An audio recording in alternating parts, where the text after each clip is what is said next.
What's up, party people? I will tell you this right now. After watching Trump today, first of all, proud to be an American, always. Secondly, I can easily make an argument. I don't think he's ever felt that much love, period. As much as MAGA loves him, as much as, even after the assassination attempt, I don't think he felt as much love as he did over there. I mean, they welcomed in a way that was just incredible. Incredible. And it's an amazing thing. Like I say, I will, if Trump does something silly, I'll criticize. If he does something great, I'm going to praise it. And this was awesome. One guy could get this done. One guy. One guy had the cojones enough as a president to look Bibi in the eye or on the phone and say, dude, you're doing this. All right, we're not going to allow you to go back and go, well, what about this and what about that and negotiate. No, we're doing this. This right here is going to get done. Period. Case closed. And this is the way this thing's going to go. We are too close to this, and I'm not going to allow you to continue to push, because they are. Man, we told you the other night, there were plenty inside of his cabinet that wanted no part of any of this. But he let it be known. This isn't one of those things where I'm giving you the first opportunity to hear what I'm offering you, and then you come back with a second one. No, this is the way this works. You're doing this. This is how it's going to go. It's done. It's dusted. It's not take it or leave it. It's you're taking it, period. Kelly's closed. Earlier today, the big signing. That's him signing. This took 3,000 years to get to this point. Can you believe it? And it's going to hold up, too. It's going to hold up. I hope so. Doesn't mean there's not going to be pressure. Doesn't mean there's not going to be issues, because there is. But watching people get their loved ones back today, knowing that people are going to be able to lay their loved ones who lost their lives to rest, this is a momentous day, a huge day. I'm 54. Never saw it in my lifetime at all. I saw a lot of war. I saw a lot of fighting.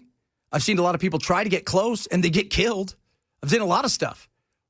Never thought that you would see something like this. And it was done in a way that was so much different than what a lot of people thought it had to be. The Oslo Accords, right? You go back to Camp David and all of these things. No, this was a way that was, we're all doing this, right? You guys all have skin in the game because this is your neighborhood. So let's get on it. And let's get it done. Like I say, doesn't mean that there isn't going to be issues, because there will be issues. But there's going to be some opportunities here to change things in a pathway that is different than most people ever thought. We gather on a day of profound joy, of soaring hope, of renewed faith, and above all, a day to give our deepest thanks to the Almighty God of Abraham, Isaac, and Jacob. His speech today was actually pretty damn good. Normally, he's not great at reading off the teleprompter. Let's be honest. He's much more a riff guy, right? He likes to do crowd work. And he does. He loves himself. I love a little crowd work. It's going to be great. Where are you guys here? Where are you guys in from tonight? Tel Aviv. Nice. But he was great today, the Knesset. And kudos to him. Kudos to him. This is going to be, this is going to take a while. This is generational. That's what I was telling everybody, because I did a bunch of stuff this morning on top of my show. And I'm saying this is a generational thing. And the generational thing goes like this. You're looking at a decade or two before things, if they get it to where they want it to go, for it to look and to be like what you see in the UAE and some of these other places. That is going to take time. That is a generational thing. And there will be bumps along the road, no doubt about it. But you got to start somewhere. And Trump, he's already like, hey, look, we're already on to phase two. Well, it started as far as we're concerned. Phase two has started. And, the phases are all a little bit mixed in with each other. They're going to start cleaning up. You look at Gaza, it needs a lot of cleanup. It does. They're talking $50 to $100 billion worth of stuff over time. So this will be very interesting. Who pays for that? Us? No, probably everybody's throwing a little something into it. The question is, who's getting the big contracts? Therein lies the magic of it all. Because guys are already doing they're already doing their big bids, right? Where they're not worried about any competition. Yeah, we'll clean it up for $600 gazillion. And a strawberry smoothie. So, yeah, that's where the big money comes in, coming in and cleaning it up. So Trump is, what is he doing? He's in Sharm el-Sheikh, Egypt, very nice place. It's where a lot of people go on holiday. And he is, I guess he and all the leaders together, they were signing, you heard the thing earlier, they were signing some stuff. And we'll get some of this audio a little bit later, but they said that President of Pakistan on, Keir Starmer's there, our girl Maloney is there as well. So you got pretty much everybody, and then some, this king of, I think is it the Prince of Jordan? King of Jordan, I'm not quite sure. I think that's him over there as well. So you got a lot of people up here, and they all got a part to play. Everybody. Europe has got a part to play in this as well. Right? Everybody, we're all doing it. Yeah? Okay? You guys get it? We're all doing this. It ain't going to just be us. All right? All right. Fantastic. Hope you guys had a good weekend. A lot of stuff still to get to today. I was telling Chris, so Chris was here today, but wasn't here Friday. So, Ken, you'll appreciate this. I go home Friday after doing 900 hours of work. I'm like, I'm tired, usual stuff. Go to bed, wake up. Worst headache I've ever had in my life. Barely could move. I was supposed to go play golf. I feel like, ugh. I'm like, I don't think I'm going to make it. I could barely see. And I tell my wife, I'm going to go lay down. 11:15. I woke up at 5:30, had some chicken soup that she had made, went back to bed, woke up at 8 o'clock yesterday morning. It did not feel good. I don't know if something's going around. Just putting it out there. So, because even today, Chris was still looking a little, and I feel him, man. I tell you what, I feel him on that. So much stuff. We're going to talk more about this. Obviously, big deal, big brewing here. We're also going to talk about, okay, here's a perfect example of craziness. I love how you can never give Trump a compliment without dissing him. When did I diss him there? Nobel Peace Prize. This was amazing. He's the only person who could ever get this done. Anybody? What did I say? He's not good at reading off the teleprompter. Well, he was not, but he knows that. Well, that's a critical it's not. personality flaw. No, that's what he does. He likes to riff. You know that. He loves crowd work. Trump loves crowd work. We don't have to. I said his speech was great. He loves crowd work. He's very good at crowd work, too. He really is. He really is. Plus, the governor, are we still shut down? Does anybody know if we're shut down? I hope so. Good God. I heard we're shut down. I don't know how much we're shut down, but I hear that we're trying to get money for, Bell and I were talking about, Trump's like, go get all the petty cash you can get. We're gonna have to make sure that everybody gets paid in the military. We need the petty cash. Go get it. We need it. So there's $8 billion that Trump had. Well, they have earmarked for, like, I guess it's research and some development and stuff. And I guess Trump told Pete Hegseth, go get that money, move it over somewhere else, and let's get these guys and gals paid. And over the weekend, and it was a lot of places, there's pictures and there's videos of our military in line at the food bank, which, by the way, happens even if they do get paid, because they don't get paid great. And sometimes their dollars don't stretch far enough. So this was extra this weekend. And that is a look that was not something that they want, anybody wants to see. It is a tough situation knowing that our men and women who are fighting for us, who are protecting our nation, they may have to go without for a little bit. It's okay, though, because we're gonna get this sorted out.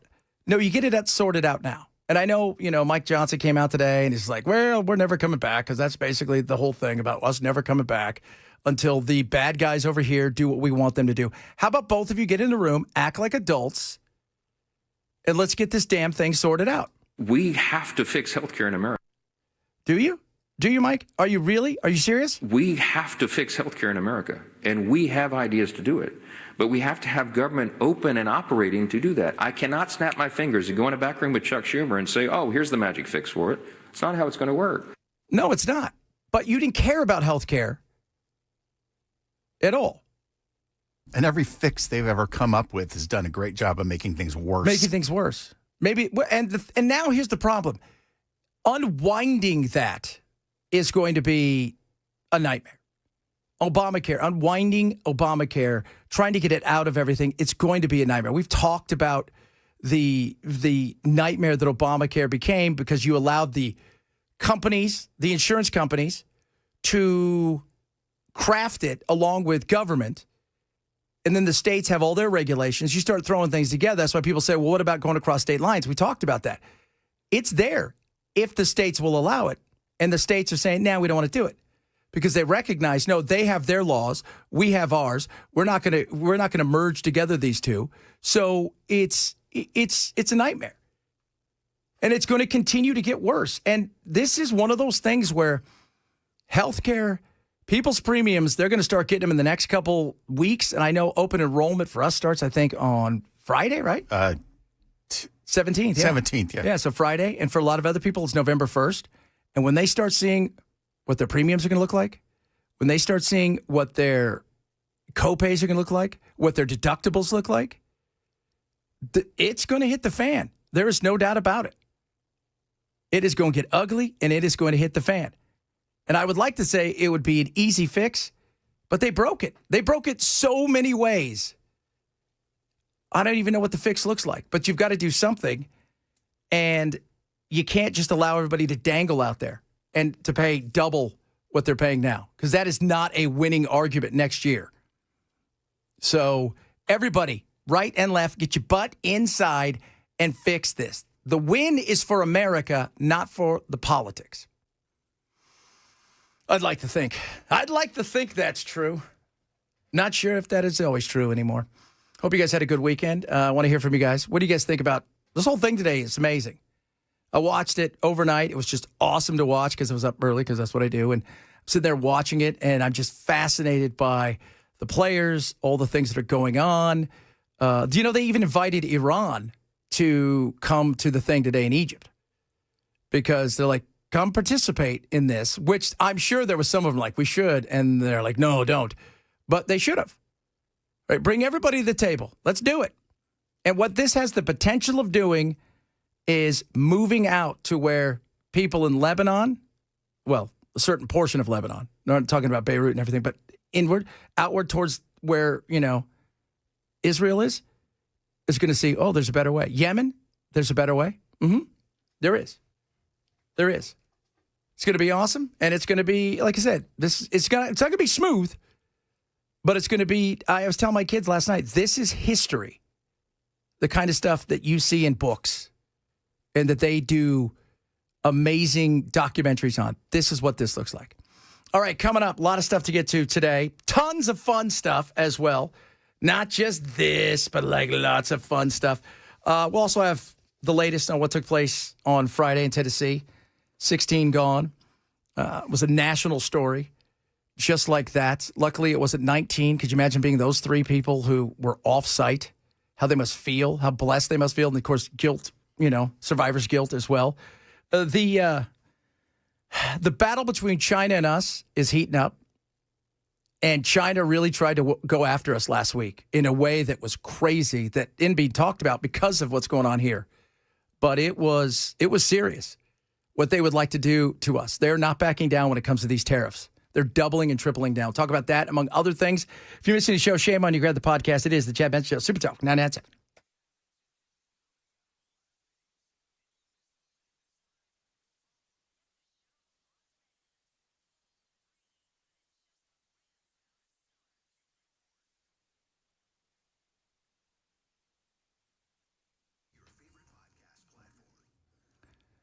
Relief Factor is awesome. I was watching this doctor yesterday talk about how weightlifting is, as you get older, is like the most important thing for your body. Because the stronger you are, the more flexible you are, the better you are to resist so many things, especially in the aging process. The problem is when you start to weightlift a lot, what happens? Your muscles, super sore, aches and pains in your joints, things of that nature. This is where Relief Factor comes in. 100% drug-free, research-based formula designed to support your body's natural inflammation. It's got omega-3 fatty acids, resveratrol, a bunch of other stuff that helps tremendously with a different metabolic pathway, which goes right to the point where your body, the inflammatory response, and helps you recover in a way that's incredible. The formula is safe. You could take it every single day, as I do. Now, check this out. 3-week quick start, $19.95, less than a cup of coffee a day. You're going to feel 1,000 times better. You're going to really experience this in a way that is incredible. Go to relieffactor.com. That's relieffactor.com, or call 1-800-4RELIEF, 1-800, the number 4RELIEF, for Relief Factor.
Gaza ceasefire, accurate energetics systems explosion, and government shutdown. All this and more at 12:30 on Super Talk 99.7 WTN. Government shutdown. It's very exciting, government shutdown talk. Coming up next 3 hours, government shutdown talk. Whose fault is it? My life seems oddly more relaxed since the government shut down. Yeah, there's a... Look, if you work for the government and you're missing a paycheck, we understand. I know people that are. I do, too. I know some people that were told to, stay at home. I have a couple friends, actually, who they contract with the government. So they don't work directly for the government, but their big contracting is with the government. And they're worried that this thing's going to drag on a little bit longer and longer. And that's going to be a nightmare for them because there is no back pay for that. Not for the contractors. Not for the contractors. And that is that sucks. It sucks. But I continue to go, what's the holdup here? You guys can't come at 7 weeks. You can't do a CR for 7. What's going to happen in 7 weeks? Why can't you guys ever come up with a budget? I don't ever hear anybody asking that. Why can't we just come up with a budget? Oh, yeah. Because of the thing. What thing? We don't know. You guys make it up as you go. It's a joke. Come up with a budget. Get it done. It should have already been done. How many CRs do you guys need? As many as you need. To what? To kick it to the next term? To kick it to the next year? To kick it to the next month? I mean, the Democrats wanted to have a 10-day CR. Anything. Just let's keep kicking it. Come on, we could do it. Just one more. We've got problems, and we need to address those problems. But you're not going to do it by not showing up. And it goes back to until there is a poll that definitively shows that one side is the one to blame, then you're going to see them stick it out for as long as possible. And by the way, if Trump, and I hope he does, finds a way to get the military paid, this thing's going to go on a lot longer. A lot longer. Yeah, because then that pressure's off. Yeah, because that's probably the biggest pressure. I mean, because he's going to furlough some people, still try to figure out how not to pay them. He's going to hopefully have all his necessary folks come in as much as possible. And then he's going to try to fire a bunch of folks. Reduction in force. But if he finds a way to get the military paid, man, they will let this thing ride out till who knows when. Until it starts to affect the economy. Then that'll be a different story, especially as you go into the, to Christmas time. But it'll definitely go on a long time if they can get that done.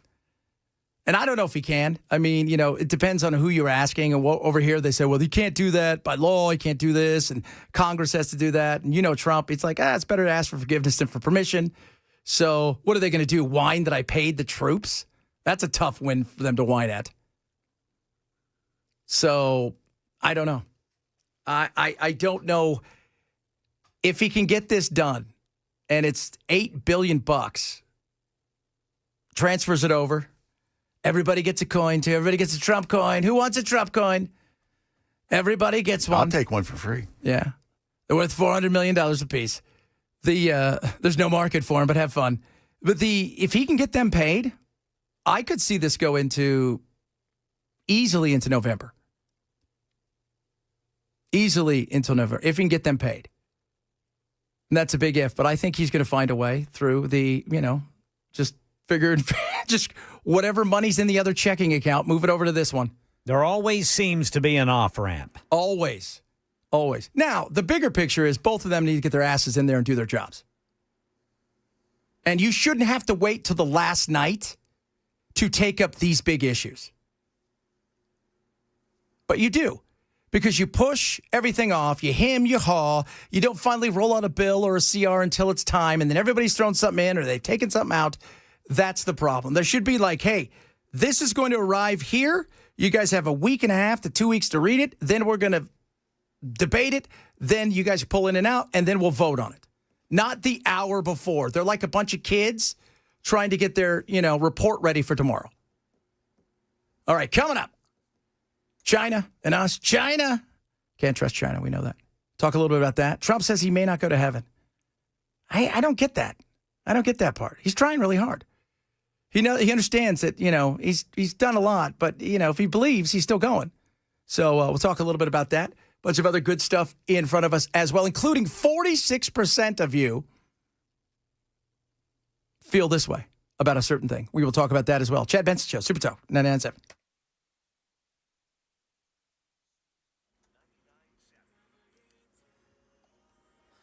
12:30 on the dot. I'm Ken Weaver with your top stories. Full forecast coming up in 5 minutes. President Trump's in Egypt signing documents related to the ceasefire deal and hostage release between Israel and Hamas. The president met with Egypt's President El-Sisi, told reporters phase 2 of the deal, negotiations for Gaza's long-term stability have already begun. ABC's Ian Pannell in Tel Aviv at Hostage Square says phase 2 could take a long time until completion. In terms of phase 2, the demilitarization of Gaza, Hamas handing over its weapons, demobilizing, the reality on the ground at the moment is it is Hamas that is back in charge there. The reconstruction, clearly enormous. But I think there's still a bigger question about resolving the Palestinian issue, and that has not been addressed as of yet. Here in Tennessee, authorities just gave an update on the Accurate Energetics System explosion in McEwen. Humphreys County Sheriff Chris Davis says the investigation's moving forward slowly. We're still at a snail's pace. We are still in the process of collecting samples and are in the process of trying to make confirmations so we can start talking to families individually individually. 16 people confirmed dead. Initially, 19 reported missing, but three of them were found not to be on site. DNA testing is underway to confirm the identities of the victims. And today is day 13 of the federal government shutdown. There appears to be no end in sight. Here, Speaker Mike Johnson says the House stands ready to act. Pass the clean, no strings attached bill and reopen the government. We're on duty here, and we can return quickly to legislative session as soon as you turn the lights back on, Chuck Schumer. Thousands of employees from major federal agencies out of their jobs after President Trump followed through with his threat to fire them. That's the latest news. Weather's next. I'm Ken Weaver, WTN News.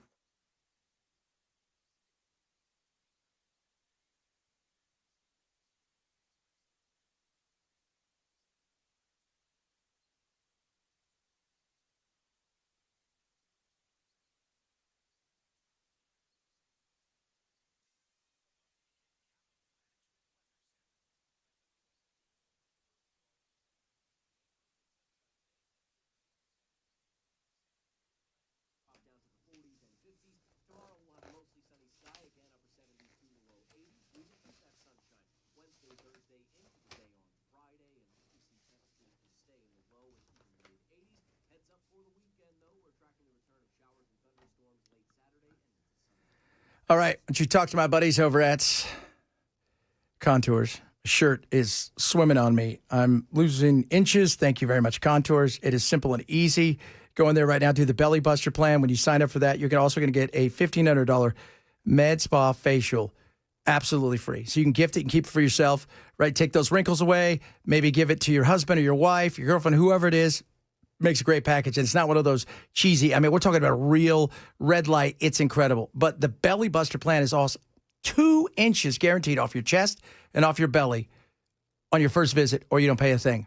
It is relaxing. You lay there. It's so nice, and it just melts away. Wow.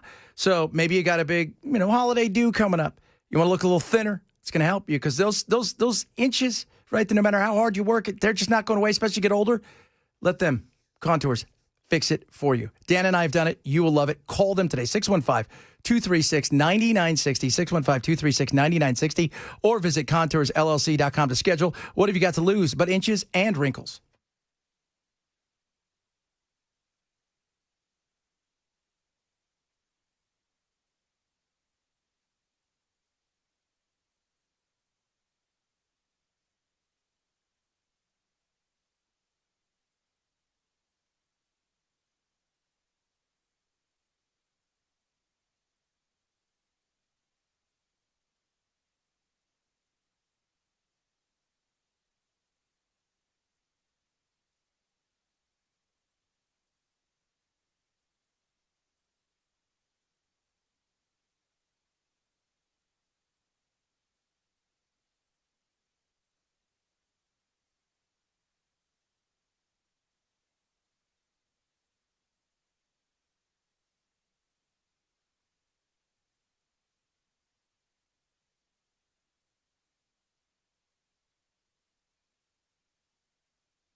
Today is Columbus Day, for those of you not keeping score. So that means the government's double shut down. It's double shutdown. There was a double. The fact that Mike Johnson was still there is beyond crazy. Because it's double, triple shutdown today. Quadruple. It couldn't get more shutdown if they tried. By the way, Columbus is demonized. I'm not going to lie to you. He was kind of Richard. All right? Just want to point that out to you. There was times that Columbus was kind of Richard. But what he did was arguably the greatest thing in humankind. Don't take it from me. Neil deGrasse Tyson talking about Columbus. Okay, I think him coming to America was the most significant thing to ever happen in our species. Whoa. I think it was the most significant event to happen in our species. Think about that. And the reason was, so you had obviously the Straits, right? So you had the tip of China, everything's together. They got the big, giant, huge bridge. Everybody wanders across, and by everybody, not a lot. Then it melts, and all of a sudden, these people are over here, so they populate North America, Central America, South America. There's 8 families, so 8 bloodlines for all of us. All of us. That's it. And when there isn't the branching off, things don't always go well. And when because they were cut completely off from the rest of the world. Kind of like Australia. He goes out to point out that, but we've talked about this for years on my show. Think about Australia. What do they have? They have mammals with pouches, right? Marsupials. They have those. They have weird things. Why? Because they're cut off completely from the rest of the world. It's just a different place. So what Columbus did, like it or not, brutal as it was, and it was brutal. It was a brutal time. It wasn't a simple time, right? You rolled in, let's be honest, if it was the 1400s and you rolled off a boat, right, and you saw Giant Bell rolling at you, right, his hair flowing in the wind, right, Ken and I behind him look like crazy-ass Vikings. You know, we got some hatchets in our hand. Maybe, and we see you, we've never seen anything like you before in our life, maybe there would be some unease. Just a smidge. And by the way, we have a finite amount of people. We landed on your land. You may have 100,000 people. We don't know. You know, we have a few boats. That's it. Right? It's not a clown car, right? They're not just coming out over and over again. And what did it take to run a boat? About 75 people? Yeah. So they had like maybe 325. Maybe 325. There wasn't subs out there. There was none of that stuff. Just Ken and I rowing, row, you know. So what he did was amazing. Now, it would eventually happen anyways, but he did it. And yeah, it was a bit brutal. It was horrible. Nobody's denying that. Still also never showed up on North American land. Just like to point out that everybody thinks that he rolled in. He didn't land on Plymouth Rock. He didn't? No. That was the Pilgrims. He sure? Sure. I'm pretty sure he did. No, he didn't. Hispaniola, the Dominican, those areas. But he opened up something. But what he did was he brought humans to an area that had been cut off from these other humans. And now this is what we have. We have a new branch, and then another branch, and another branch. Did he bring disease? He did, by the way. You know what he brought back? Syphilis, gonorrhea. He brought that back to Europe. So look at that. But you cannot sit there and go, well, he didn't really do anything. He was a bad person. No, he was a person who in his time was a rock freaking star that undertook something that was crazy at the time. Because even though, yeah, the world was, nobody's going to fall off of it. Everybody by then had known. But you still had no idea. There was no satellite, right? There wasn't like, hey, there's going to be some wind over here. You know, we should really probably delay it a little bit. No, there was just like, hey, I hope we make it out of the harbor. And thank God he decided to cross the Atlantic and not the Pacific. Yeah. The Pacific, you would have thought, just went on forever. Yeah. I mean, so amazing. So when everybody freaks out and goes, oh, my God. No, brilliant. Absolutely incredible. Yes, he was a Richard. Get over it. Absolutely get over that portion of it, because this was a time when there was, like I said, you roll up to another place, you'd be a little nervous too. Just a smidge. And we know a lot more. A lot more. 46% of us, let's see if any of you feel this way. Okay? 46% of workers feel numb and unfulfilled. Do you feel that way, Belle? You're numb, you're unfulfilled. I would say I'm numb, but I'm not unfulfilled. It's all those drugs, man. You got to stop taking those, dude. You need to just come out to life. Please, we can talk about that later. Ken, do you feel numb and unfulfilled? I wish. So they asked all these. I don't want to feel unfulfilled, but I wouldn't mind feeling numb right now. A little numb every once in a while. Look, I'll be honest. Sometimes when some of these stories are as bad as they have been in the past, you kind of like, when you start feeling numb, that's scary. But I'll be right back. I got to grab Tekena Seltzer. So when asked, they asked all of these people, both here and in Britain, to describe their relationship with work in one word. Fulfilling, rewarding, nope. Tired, surviving, unfulfilling, necessary, blah, meh, adequate, autopilot. One person simply wrote, I'm here to get paid. I think we've all had one of those jobs. Usually when you're in a job like that where you're there to get paid, it's because you're getting paid well. But more and more people are frustrated by where they are. And in fact, over half of these people say that they have thought about quitting. And I think at a time when you go back to, I would say, what was going on during the pandemic, when everybody was looking for somebody, I think a lot of people would leave. But now people are stuck, right? So they're doing what they can to try to get through the day. But, I mean, meh. Is your job? How's your job? Meh. You're going to be there a lot during the day. If meh is the best you're going to do, that's scary.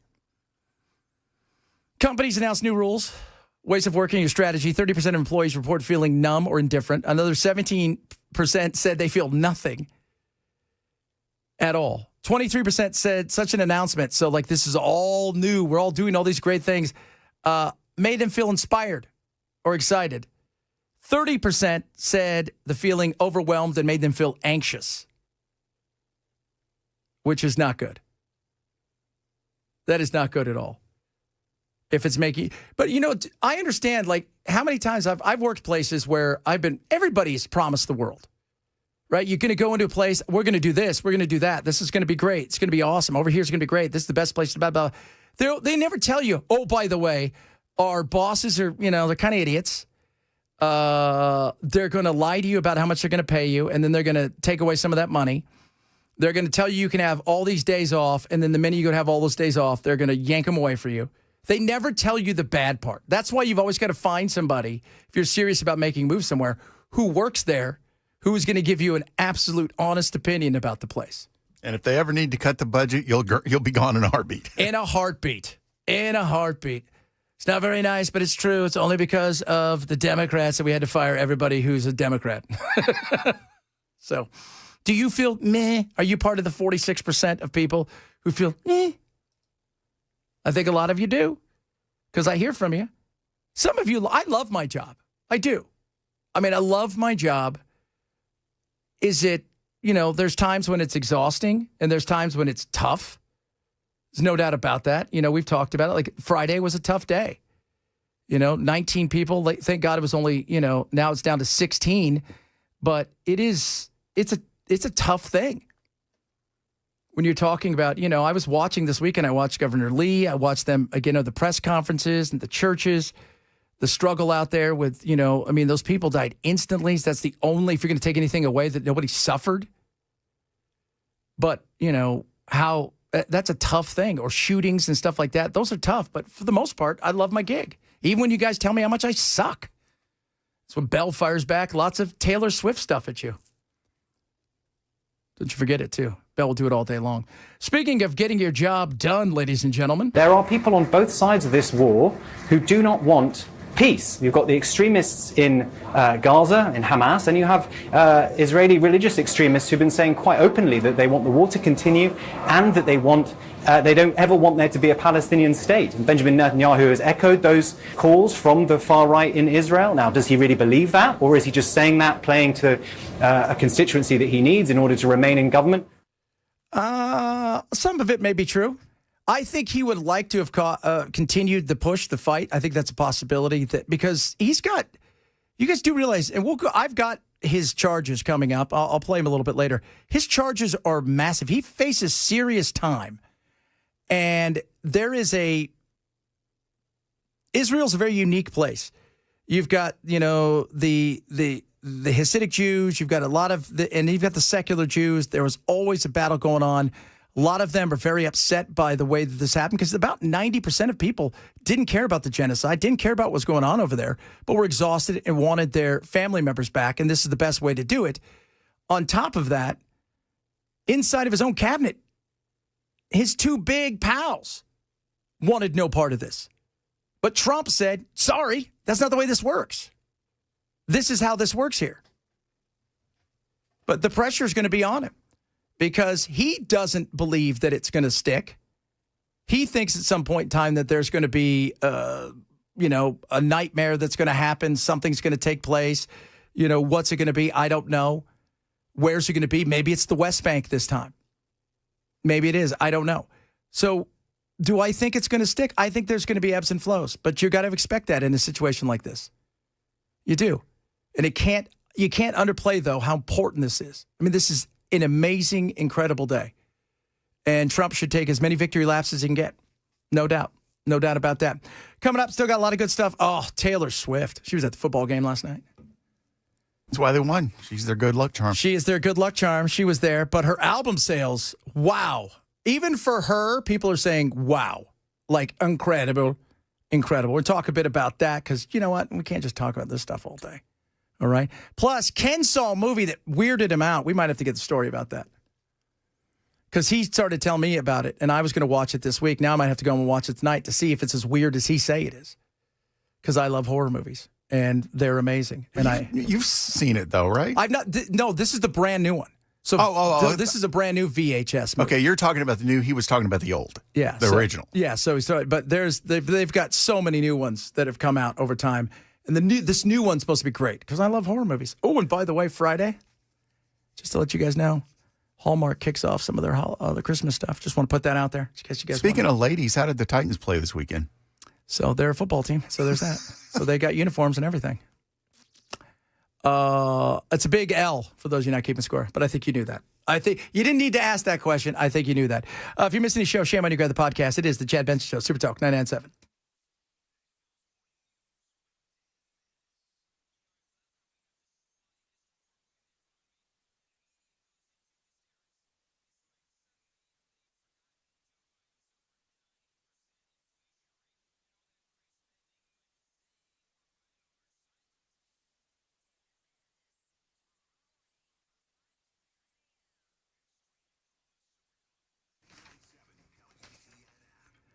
Prize Picks is awesome. Let me tell you how you do it. First and foremost, you download the app, use my code Chad, and you get $50 instantly in lineups to play when you play your first $5 lineup. So you play your first $5 lineup. Here's a great thing with Prize Picks. You can go across sports. You can just do a sport, football, hockey, basketball's back, baseball. It's up to you. So tonight, maybe you look out there and you say, you know what? Jaden Daniels, I think he is going to throw for more than a touchdown. Oh, look at that. Josh Allen, I think he's going to throw for more than 240 yards.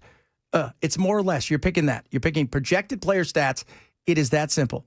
So you play 2 or more, up to 6. You can win up 2,000 times your money. It's easy. Get your money. Snap. You get it. It is awesome. So what are you waiting for? Download the app today. Use my code Chad. Get $50 instantly in lineups when you play your first $5 lineup. Use code Chad when you download the Prize Picks app today. Prize Picks, good to be right. Must be 21 in Tennessee. Gambling problem. Call 1-800-889-9789.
Get your back back. Get feeling better than ever before. Thank you to the Wellness Institute of Nashville. PainIsBad.com. PainIsBad.com. Go over there. Why?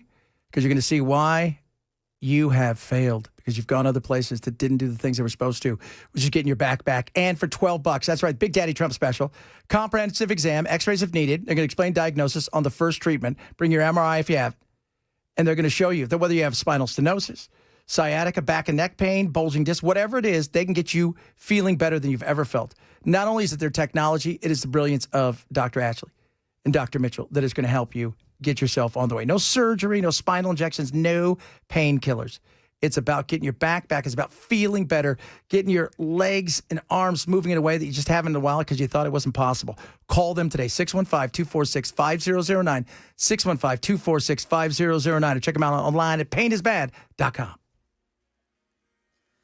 Well, it looks like the Titans front office just pulled the trigger on their head coach. We've also got President Trump in Israel and Egypt for the Gaza ceasefire, and we now have the names of the 16 victims from Friday's explosion at Accurate Energetic Systems in McEwen. These stories and more at 1 on Supertalk 99.7 WTN. Oh, my Lord. So they pulled the trigger, huh? I guess you can't win games 6-0. Yeah. I saw a reel from Afton this weekend. I think it was on her Instagram where she was talking about the Tennessee OSHA department. Yeah. Had apparently fined that company for safety violations in the past. Oh, really? Yeah. Well, you're going to have some of those. You have big companies. They're always getting fined in some way, shape, or form just because you have big companies and you may miss something here. But well, apparently there was a situation where workers were having seizures after work. Oh, that's not because of chemical exposure, and OSHA only fined them $7,000. Well, there you go. Then they had an explosion before, right? If I'm correct, am I correct? I think they had one other issue where they lost somebody, but nothing like this. I mean, this was catastrophic. My wife looked at it. She goes, which is which? I said, that's the new old building that's no longer there, and that's what it looked like before they built the building on top of it. Nothing. And it was said it was a national story. It was everywhere. I mean, the amount of power that blast had, it's just, and like we said, like talk about on Friday, imagine, you wake up, you go to work, and that's it. You don't see your kids, you don't see your family, they never see you again. It's over in a second. And not just you, but all of your coworkers in that area. And 3 other ones happened to be off site, which was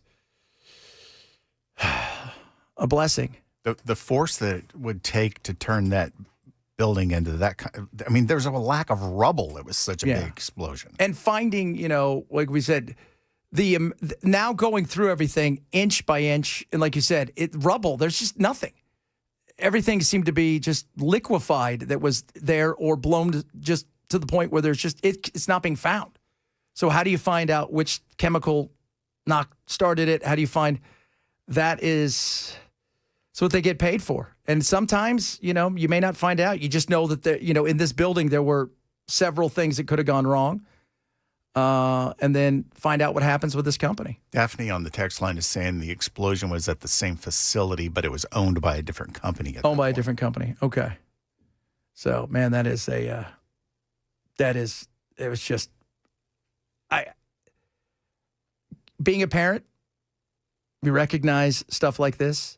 And you look out there and you think to yourself, did you leave your family? Did you leave your family with anything? Did you even think about it that day?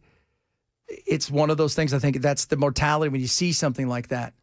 Even like Trump this weekend talking about he didn't think he's going to get into heaven and this stuff. Why? Because as Bell and I were talking, he's got more time behind him than in front of him. And you start thinking about things like that. You do. You start absolutely thinking about things like that. Did I do enough? Yeah, you did enough, all right? And what you've done is great. And it's not like tomorrow is it. But, yeah, you could see that. And this was just instantaneous. All right, coming up, hour number 2, more on the big day. It's all signed, sealed, and delivered. Now it's up to everybody to hold up their end of the bargain. We're talking about the peace agreement. A lot of other good stuff. China tried to ruin us on last week. And this is the battle of trade that is going on. They're our friends. I don't think so. I think we all recognize that. They're not our pals. We'll talk about that, among other things. Chad Benstow, Super Talk 997.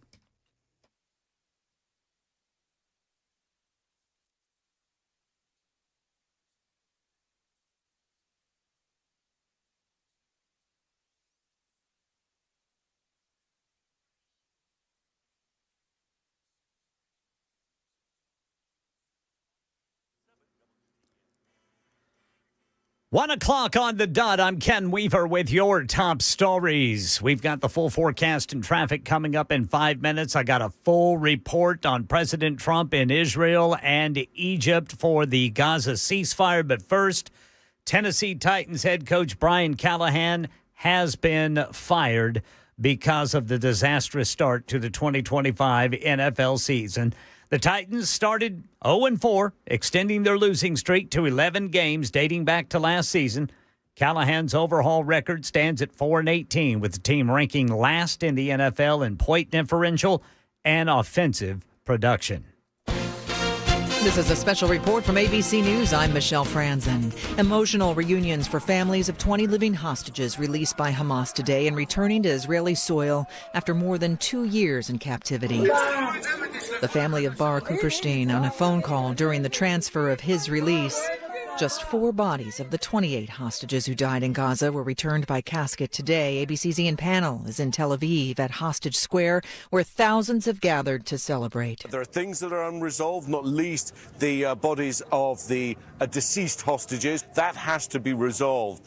But this was like the first day being here where there was an air, a lightness in the air, where people were smiling. People dared believe that this actually was the end of the war. And we saw wave after wave of applause, of crying, of hugging, of singing. President Trump, after speaking with Israeli lawmakers, traveled to Egypt, where he signed the peace plan.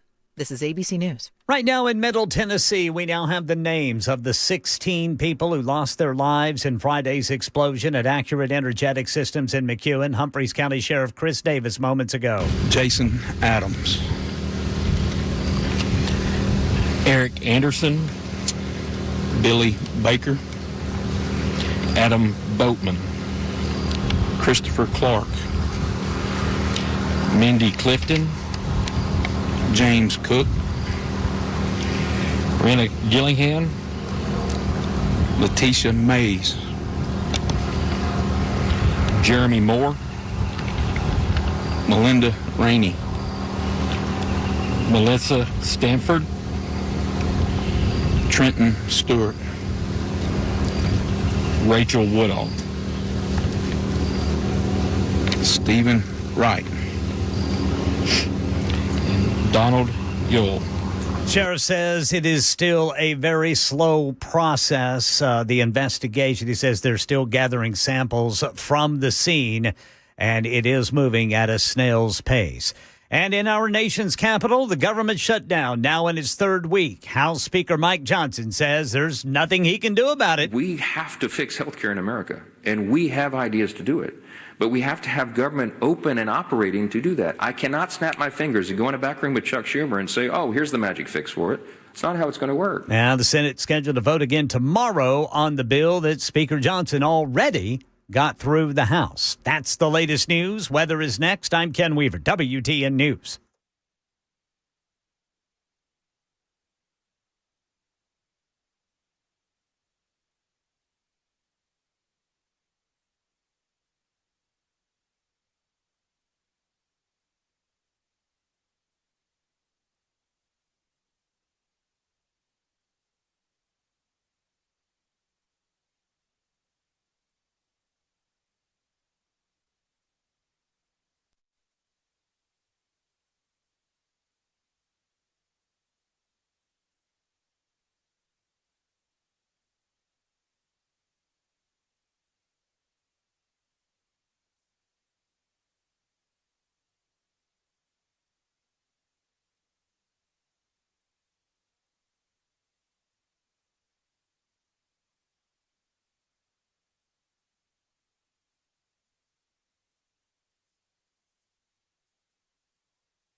What a day. One of those days that you say, this was historic. Absolutely historic. Peace, well, the deal has been signed. Doesn't mean there's going to be peace tomorrow, forever. There's going to be ups and downs. There's going to be battles that go on. There's going to be, these are two groups of people that have been at each other's throats for quite a long time. And this isn't going to end with the snap of a finger or the signing of a piece of paper. Doesn't mean, though, that it isn't going to get better and that there isn't a better tomorrow. I saw a lot of people out there going, well, this isn't really peace. No, it is. It's a ceasefire. It's peace. This is a deal that's done. Will there be issues? Of course. Of course there's going to be issues. Will there be some more fighting here and there? I would assume so. Will there still be a situation where there's a distrust for quite a while? Oh, absolutely. But those are things that everybody knew going into this. You're going to have to overcome those hurdles. You're going to have to get over those things. And you can't let those things of the what if tomorrow something happens. The trust is there. How much is the trust there? I just saw that 4 coffins with remains are heading back now. They've released the hostages, the living ones. Think about this. That was all of their bargaining chip they have left. But they trusted Trump enough to say, all right, well, we tried everything else. It hasn't worked. Let's give this one a go. And they have. Earlier today in Egypt, talking about peace. Everybody wants to be on the board of peace. They said, would you be the chairman? I say, I'm pretty busy too. But whatever we can do to have peace in the Middle East, it's worth it. But everybody wants to go on the board of peace, so we're probably going to enlarge it. We're going to get, and the leaders, the top people, the top leaders, they want to be on the board of peace. A beautiful term. At first I wasn't sure, and then I realized how beautiful it is. And for the people of Gaza, the focus now must be on restoring the basics of a good life. We're going to have a lot of money coming into Gaza and a lot of rebuilding and building. It's not so much rebuilding, it's really building, cleaning up and building. And I'm pleased to announce that numerous countries of great wealth and power and dignity have come forward to me and just today and over the last week to say they want to help in the reconstruction of Gaza, putting up whatever money is necessary. And the money is, of course, it's a lot of money, but it's not much compared to the value or the wealth of these tremendous countries. And they are ensuring stability and success in the Middle East. And that's a big deal. Other countries are getting involved.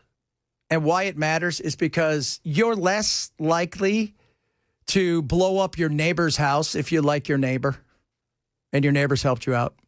And not only that, but your neighbors also build portions of the house and allowing you to use it. You're less likely to bite that hand that feeds you. And also, people saying, well, at any given time that they could attack. It's possible. It's absolutely possible that at any given time they could attack. But chances of them doing that right now, slim to none. They don't have any. They are beaten. The people have turned. They don't want any part of it. They want to get fed, and they want to get some normalcy back in their life, where they have food in their bellies, that their kids aren't worrying about if the hospital that they're in is going to collapse on them, that they're not going to get shot. That's what they want. And Israel wants to know, hey, are you at any given time going to come over and attack us? Are you at any given time going to do this? Now, there's nothing left. When's the last time you heard about big, rockets being, and they're not big, rockets being launched over into Israel? It's been a long, long time. They're beaten down. And they trusted Trump enough to do this. And the money, you're less apt, as we say, to blow yourself up, too. If you got a 3-bedroom, 2-bath mortgage, you got places to be. I got a big thing tomorrow for my, work. I got to get this report in. This is great. If you got stuff, you're not blowing yourself up. You're not trying to kill your neighbor. Now, if your neighbor takes everything away from you, you might be trying to kill your neighbor. But the quicker that they can get to some normal way of life with a future and hope for themselves and their kids, the better it's going to be for everybody. So God bless him. I hope it happens. And I know there's going to be bumps in the road, but you got to take those first steps. And these are the first steps. There's no doubt about that. These first steps are huge in this. And Trump, I said it, and I'll say it again. I don't think for a moment he has ever been in a place like he was today where the love was so big and so strong. So there was so, you could almost feel it through the TV, the amount of love. He came there as a conquering hero. He came there as a conquering hero. And, you know, like I say, I will give Trump crap if I think some of the stuff he does is ridiculous. That's okay. We should do that with everybody. That's the beauty of who we are, is holding our leaders accountable. But for something like this will be his crowning achievement. In America, no matter what happens, his crowning achievement, outside of us going to nuclear war, which would not be a good crowning achievement, his crowning achievement is going to be the courts, because it changed so many things for potentially a decade or two. That will be his biggest achievement. This, though, globally, is massive. Huge. I mean, just incredible. Soak it up. Take it in. And also, Jared Kushner, Witkoff, this weekend, saw them giving speeches. I mean, it's a big deal. Absolutely massive. And they should be applauded. And by the way, the president of Pakistan nominated Trump today for the award. Let's not forget, though, can't get this lost in all the mix. Trump's anti-Semitic. Oh, yeah. Well, it's never been more anti-Semitic. I mean, have you ever met anybody more anti-Semitic than Trump? I have it on the best of authority that Kushner and Ivanka and the kids will be the first one to go into the camps. Yeah. Probably. Oh, well, of course. I mean, especially the kids, right? You got to get the kids in there first. I love my grandkids, but they're Jewish, so they got to go into camp. For those of you who don't know, that his daughter converted to Judaism. His son-in-law, Kushner, is Jewish. His grandchildren are Jewish. Do you see where we're going with this? So there's crap about, he's so anti-Semitic. Oh, my God. He's so anti-Semitic. So, Ken, real quick, did they fire the coach and everybody, or just the coach? I don't know. I was looking. I couldn't see if they fired other people besides the coach, who is awful. I mean, it is. I think he's working on something. Oh, he's probably working on the coach. So you guys haven't heard Titans fired their coach a little while ago. Not a shocker. He was not very good. He struggled. Some guys are great at, Ken and I were talking about this we were talking about this before the show today. Because, he had the Red River Showdown this weekend, and they lost. They lost. Oklahoma. There was no Booner or Sooner in this. They just lost. Arch Manning beat him. The reality is some guys are great at certain things, but they're not great at being the CEO. Some guys are awful at being a particular, they're not going to run the offense great. They're not going to, what they can do is put a plan together, build a squad around them of people to run it, and they're great at overseeing that. This guy struggled in major ways. Callahan was he wasn't very good. He wasn't. And the way that they played it reminded me, I said a few years ago when I moved out to Arizona, they got the first pick and they got Kyler Murray, right? So he's like, he's this little itty bitty guy, right? They pick him first. He runs around at 100 miles an hour. But he made the game exciting. He gave him something that was amazing to look at. I look over and I see Cam Ward, who I think is a better version of Kyler Murray potentially. No chance. There's no chance. Because so much of what matters in like sports is perfect. It's just work in general is who's your management, who's the team around you that matters. All of us have worked places where the team around us has been horrible, and no matter how good we are, we're not going to the places we need to be. And football is a perfect example. You're seeing all these guys absolutely excel. They left the Giants, right?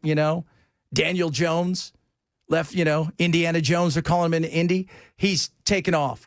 You've got, Dalton I mean, you've got several other guys who've left and they went to the Seahawks or they went somewhere and they're excelling. Why? Because your team sucks.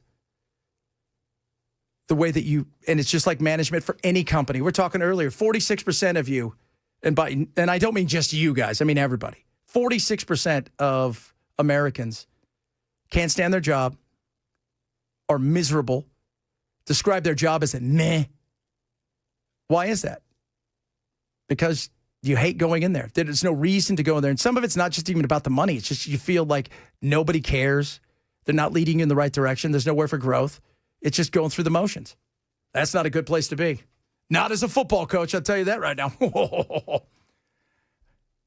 I watched no college football because I passed out on Saturday because I was really sick. But Penn State fired their head coach, and everybody's like, oh, he gets $50 million to be fired. 50. They owe him. So you just go retire, right? And there's no clawback, apparently, in his contract. So a lot of times, if you get fired, wherever you get fired, there's a clawback, meaning you have to make an effort to get another job. And let's just say you're owed $5 million a year, but you get a job only pays $3 million. They'll make up the difference because you're guaranteed that. But you got to make some effort. There's no clawback in this. He can go get another job tomorrow, and they still got to pay him his money. Damn, that's good. Good work if you can get it. Good work. Good work if Bell couldn't get it because Bell doesn't understand sports. You're not really. I really don't. You have no idea. You don't. You guys don't have any idea. It's Columbus Day, everybody. Just want to remind everybody that Columbus, we played this last hour and played every single hour. If you guys don't know anything about Columbus, this is Neil deGrasse Tyson talking about Columbus. Okay, I think him coming to America was the most significant thing to ever happen in our species. Whoa. I think it was the most significant event to happen in our species. The most significant. Period. Case closed. So while everybody rails today about how much they can't stand Columbus or he's evil and bad and all of the things, by the way, first of all, he didn't find this place. It was always here. He just went for it when others didn't. And it was amazing where he did land, which was not here, by the way. We remind everybody. But he opened up a new route, and he also brought together groups of people that, yes, warred with each other, but also groups of people that have been cut off from the rest of the world. And we came. By we, I mean the Italians. I'm not Italian. The Itais showed up. He's Portuguese. He's Italian. You know what? This is a big deal in the East Coast because Columbus is big doings out there, Columbus. They're very proud of him because you can't celebrate Lucky Luciano. They still celebrate John Gotti, though. They do. But Lucky was the man. All right, coming up, more stuff to get to this hour. Some government shutdown talk as well as T-Swift. She's breaking records, guys. She's breaking hearts and breaking records. We'll talk about that as well. If you're missing the show, shame on you. Reach out, grab that podcast. It is the Chad Bench Show, Super Talk 99.7. Shame, shame, shame. You should have known better.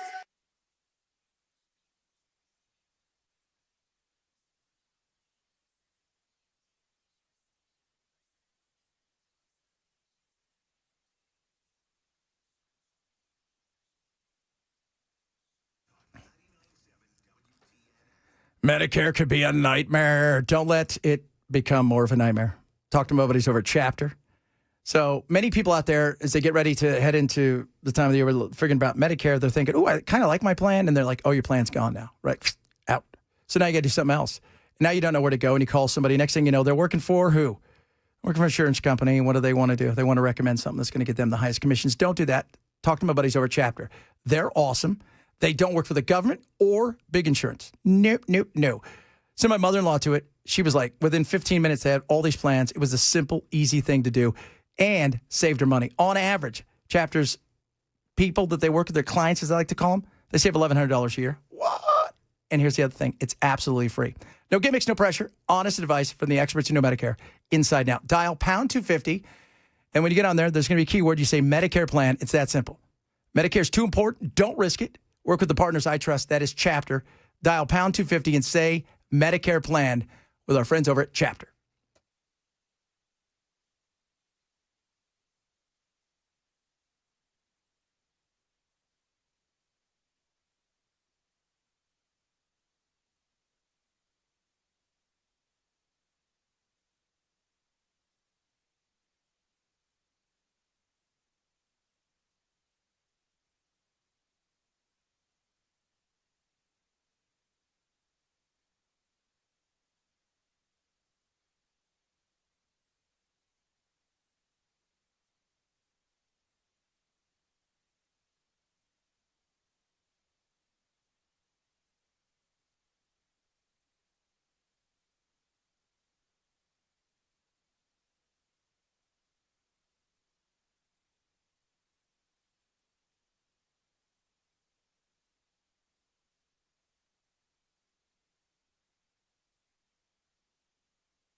The Tennessee Titans have become the first NFL team to make a coaching change this season.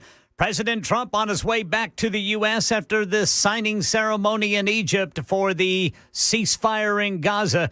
And we now know the names of the 16 people who died in Friday's explosion in McEwen. These stories and more at 1:30 on Super Talk 99.7 WTN. Taylor Swift is breaking records for The Life of a Showgirl, the pop superstar's 12th studio album, setting the record for the biggest first week in music history, with over 5.5 million album units sold and more than 1.5 billion streams globally. And in less than 24 hours after its release, Spotify and Apple Music crowning The Life of a Showgirl as the biggest album of 2025. I think that's fair. It's probably easy to say.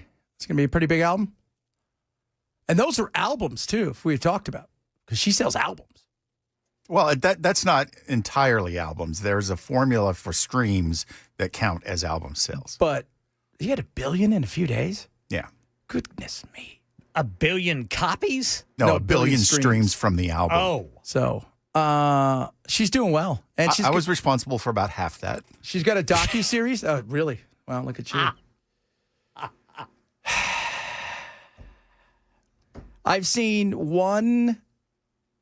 I've streamed the Ophelia. Is that the name of that song? Yeah. Opala? Ophelia. No. I like Opala. Fate of Ophelia is the single, but there's another song called Opalite.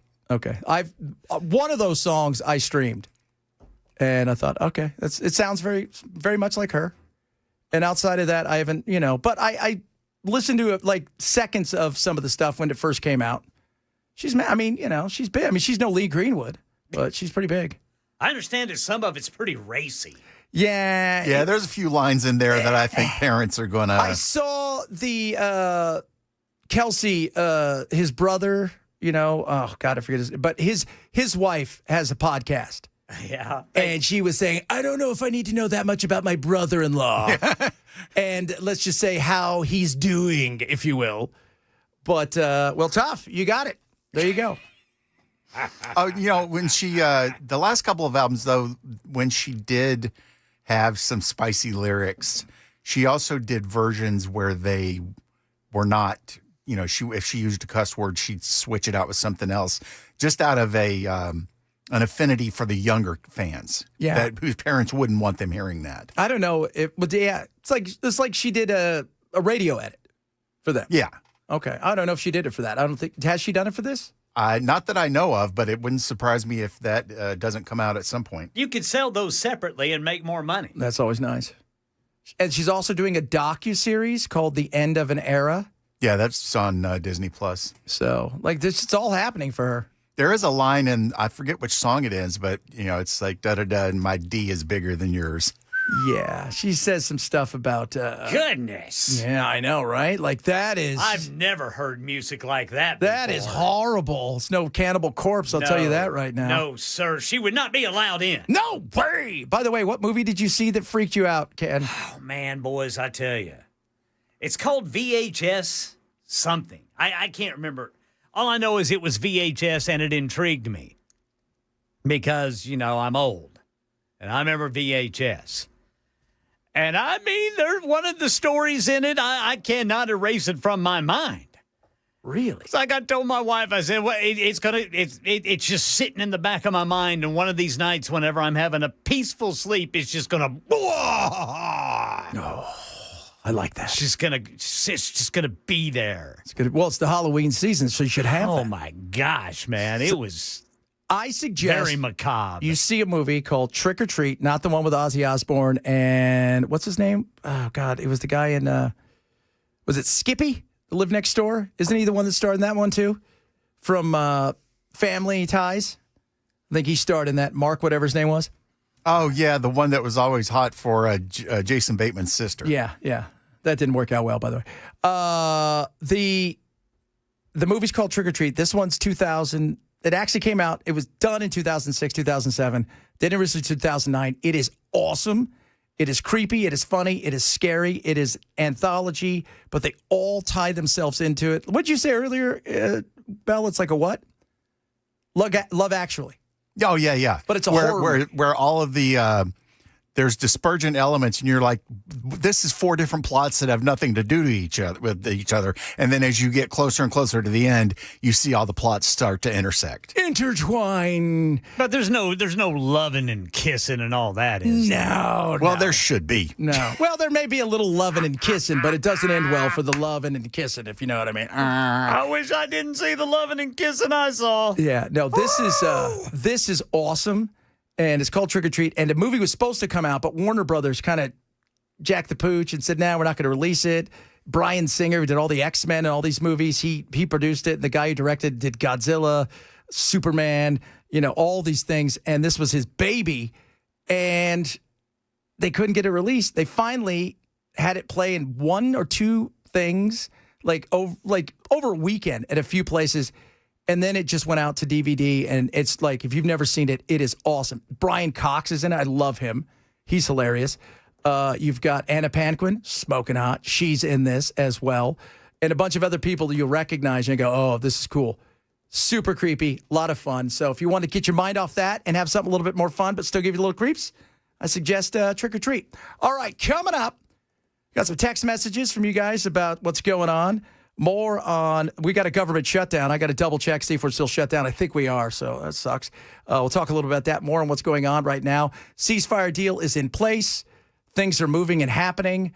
And now, are we on to phase 2? Trump says so. We'll talk a bit about that as well. If you missed any show, grab the podcast. Chad Benson Show, Super Talk 99.7.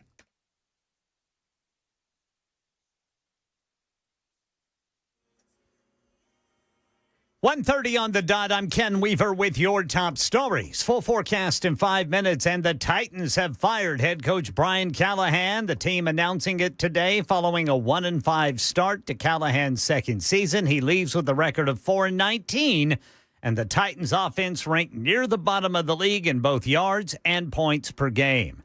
President Trump on his way back to the U.S. after a signing ceremony in Egypt related to the ceasefire deal and hostage release between Israel and Hamas. President Trump, flanked by leaders from the Mideast and Europe, says the agreement's the first step towards stability in the region. After years of suffering and bloodshed, the war in Gaza is over.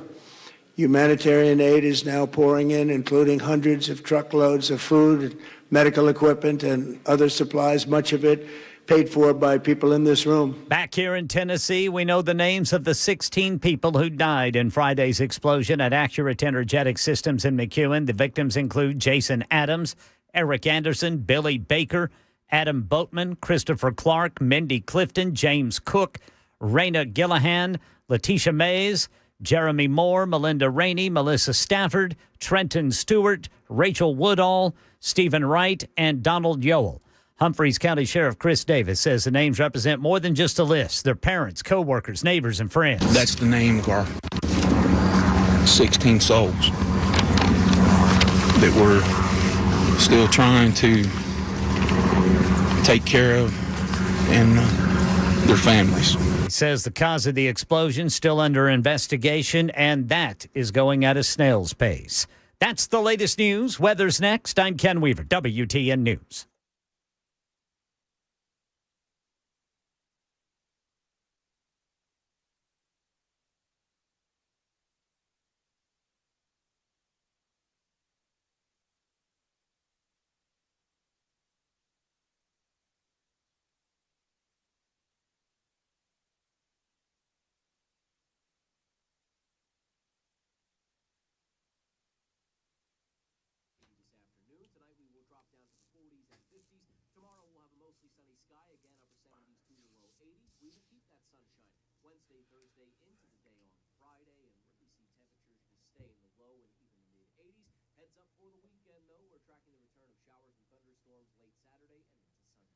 All right, Beacon wants to talk to you about helping you out when it comes to your taxes, when it comes to your long-term care, when it comes to your health care, when it comes to your investments. That's what Beacon is there for. They do it all.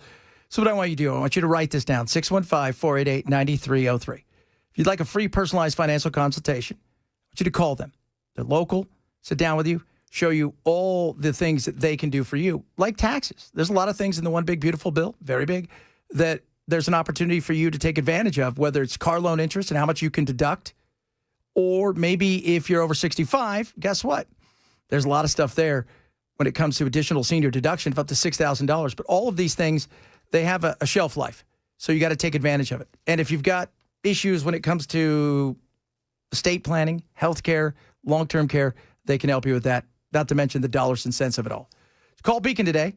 Get your free, and I do mean free, financial consultation. Call 615-488-9303, 615-488-9303, or check them out online at beaconcm.com. This is a paid placement.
We were talking earlier about Columbus, and I said, how big he was. And everybody's like, the Chinese might have gotten here first. For sure, the Vikings did. The thing is, they had them showing up here, it was minuscule. They showed up, they looked around, they turned around and left. There was nothing more than that. They weren't here they didn't make an impact, where Columbus made an actual impact on everything, good or bad. He made an impact. And I think the good outweighs the bad, but we look back on and say everything he did was bad. I got these great diseases you're going to love. And by the way, we brought this thing called slavery. Yeah. That's horrible. That's true. I mean, it's horrible. Well, we can't deny it. But the fact that he opened up another route, he opened up people that had been cut off from the rest of the world, and was massive. It is. Can't be understated. I mean, that thing is huge. What he did, you can't overstate that. That was massive. Neil deGrasse Tyson said it was the greatest accomplishment to our species.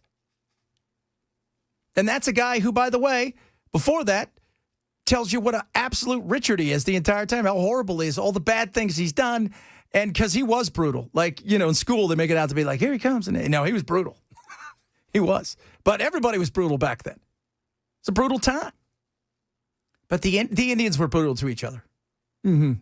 Everybody makes it seem like they're all just holding hands, walking around. Yeah, no. That was not true. That was absolutely not true. They could be brutal to one another as well. So that's why that the Scandinavians, Leif Erikson and some of the others don't get the credit they deserve, is because they got here, they looked around, they thought, and they turned around and left.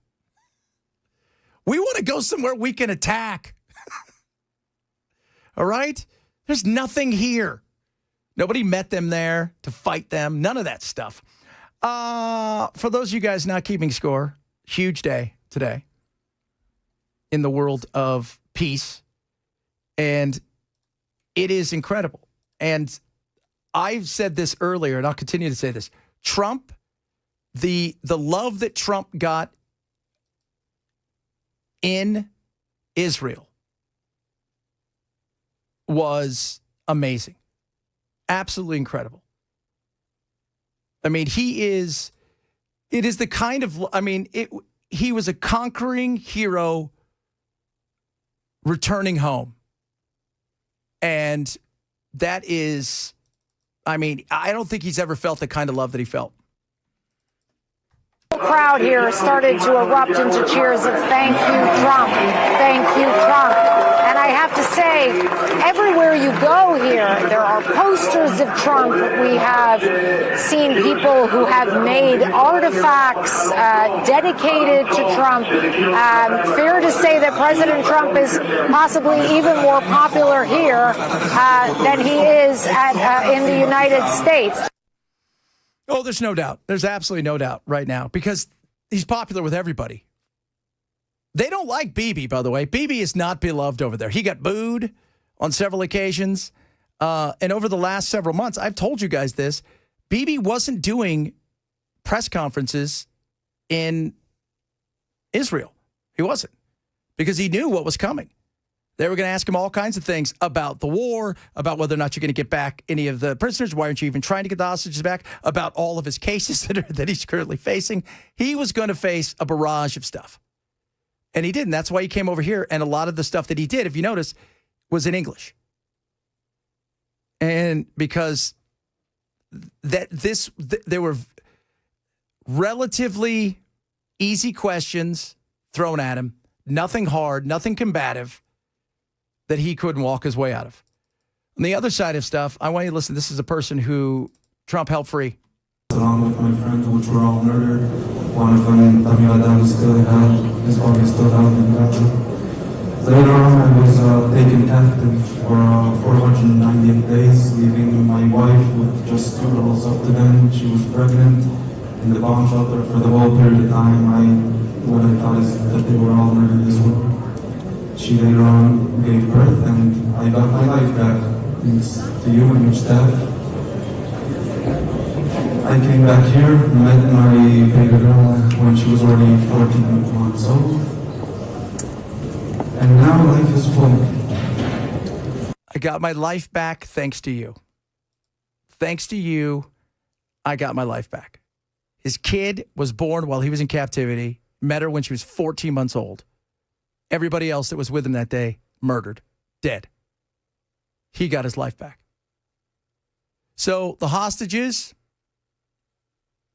are all back. The ones living, they just transferred over remains in 4 caskets. A lot of people went the other way. Not a lot is being talked about what's going on in Palestine. And they're going to have to rebuild. And this is going to take a long time. This is a decade of rebuilding to get it to a place where it is back to some normalcy as far as we got running water, we got this, we got that. And this is going to take a long time. But anything worth doing like this, a project like this, is going to take a while. And I think they'll get it done. Doesn't mean it's going to be easy. You know, Trump, they asked him a day about, phase 2, because, what's phase 1 is this, what's phase 2? Well, phase 2,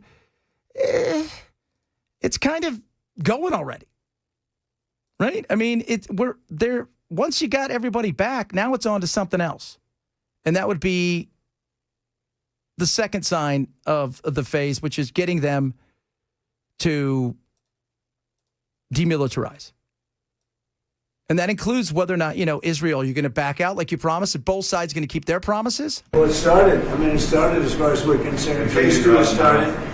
And, the phases are all a little bit mixed in with each other. They're going to start cleaning up. If you look at Gaza, it needs a lot of cleanup. It does need a lot of... That place is a dump. That's all I'm saying. It needs a lot of cleanup. We're going to have to clean it up.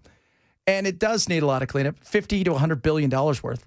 So if any of you guys have a company out there and you would like to get some contracts, I'm sure they're looking for people to help start cleaning it up. If you got a broom and a shovel, head on over. Opportunities abound. It's got it. It's going to take a while. And you know what? Those people, Trump said, we're not going to displace them. We're not asking them to leave.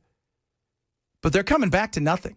If you've not seen and they're already starting to work on it today. If you've not seen what it looks like over there, go back to those World War II videos. You'd see where Dresden has rubble, and then they have like one house that was like a apartment building, but all that's left is like 2.5 stories, and there's only like 2 sides to it. That's kind of what was left there. So this is going to take a while. This is going to take a long while, but it will get done. It will. I think Trump is right. But there's going to be some ups, there's going to be some dabs, some ebbs and some flows. Meanwhile, the government continuing to shut down as the government continues to do. No word on when that's going to change anytime soon. The big thing, obviously, is healthcare. Over the weekend, Marjorie Taylor Greene was on with Tim Dillon. If you guys don't know who Tim Dillon is, funny guy. And they were on, and she came on to talk about healthcare, among other things, and how frustrated she is. And I'm so disgusted with Washington, D.C. I hate politics. The two-party system is extremely broken. It is failing all of us. And when I look at, here goes another $100 billion to Ukraine or $30 billion to Israel, but yet nobody can afford health insurance premiums. And then I'm getting yelled at by Republican colleagues for saying that out loud. I'm like, This is insane. It is. It is absolutely insane. And the cost of premiums. So I know here our open enrollment starts Friday. For most people, their open enrollment starts November 1st. I don't know what it's going to look like. People so if you're on your works insurance, they're saying it could rise anywhere between 15 and 20%. But on average, they put it at 18%.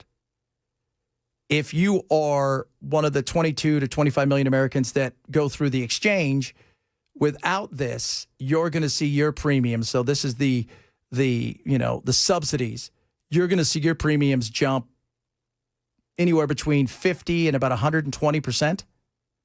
And that doesn't mean, remember, you're also going to see your copay rise. You're going to see your, not just the premiums. You're going to see your deductible rise. You're going to see a lot of these things shoot up, and that's not a good place right now. And that's what they're battling over.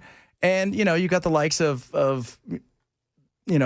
good man of yours, the one and only Mike Johnson's like, not coming here. We're not going to do this. We have to fix healthcare in America, and we have ideas to do it. But we have to have government open and operating to do that. I cannot snap my fingers and go in a back room with Chuck Schumer and say, here's the magic fix for it. It's not how it's going to work. No, it's not. But you know how it works when both of you guys are in the same room working together. The fact that we have our soldiers in lines getting food is unacceptable. And I know Trump's trying to figure a fix out. He's trying to, from what I understand, there is about $8 billion in an account. It'd be nice to have $8 billion in an account.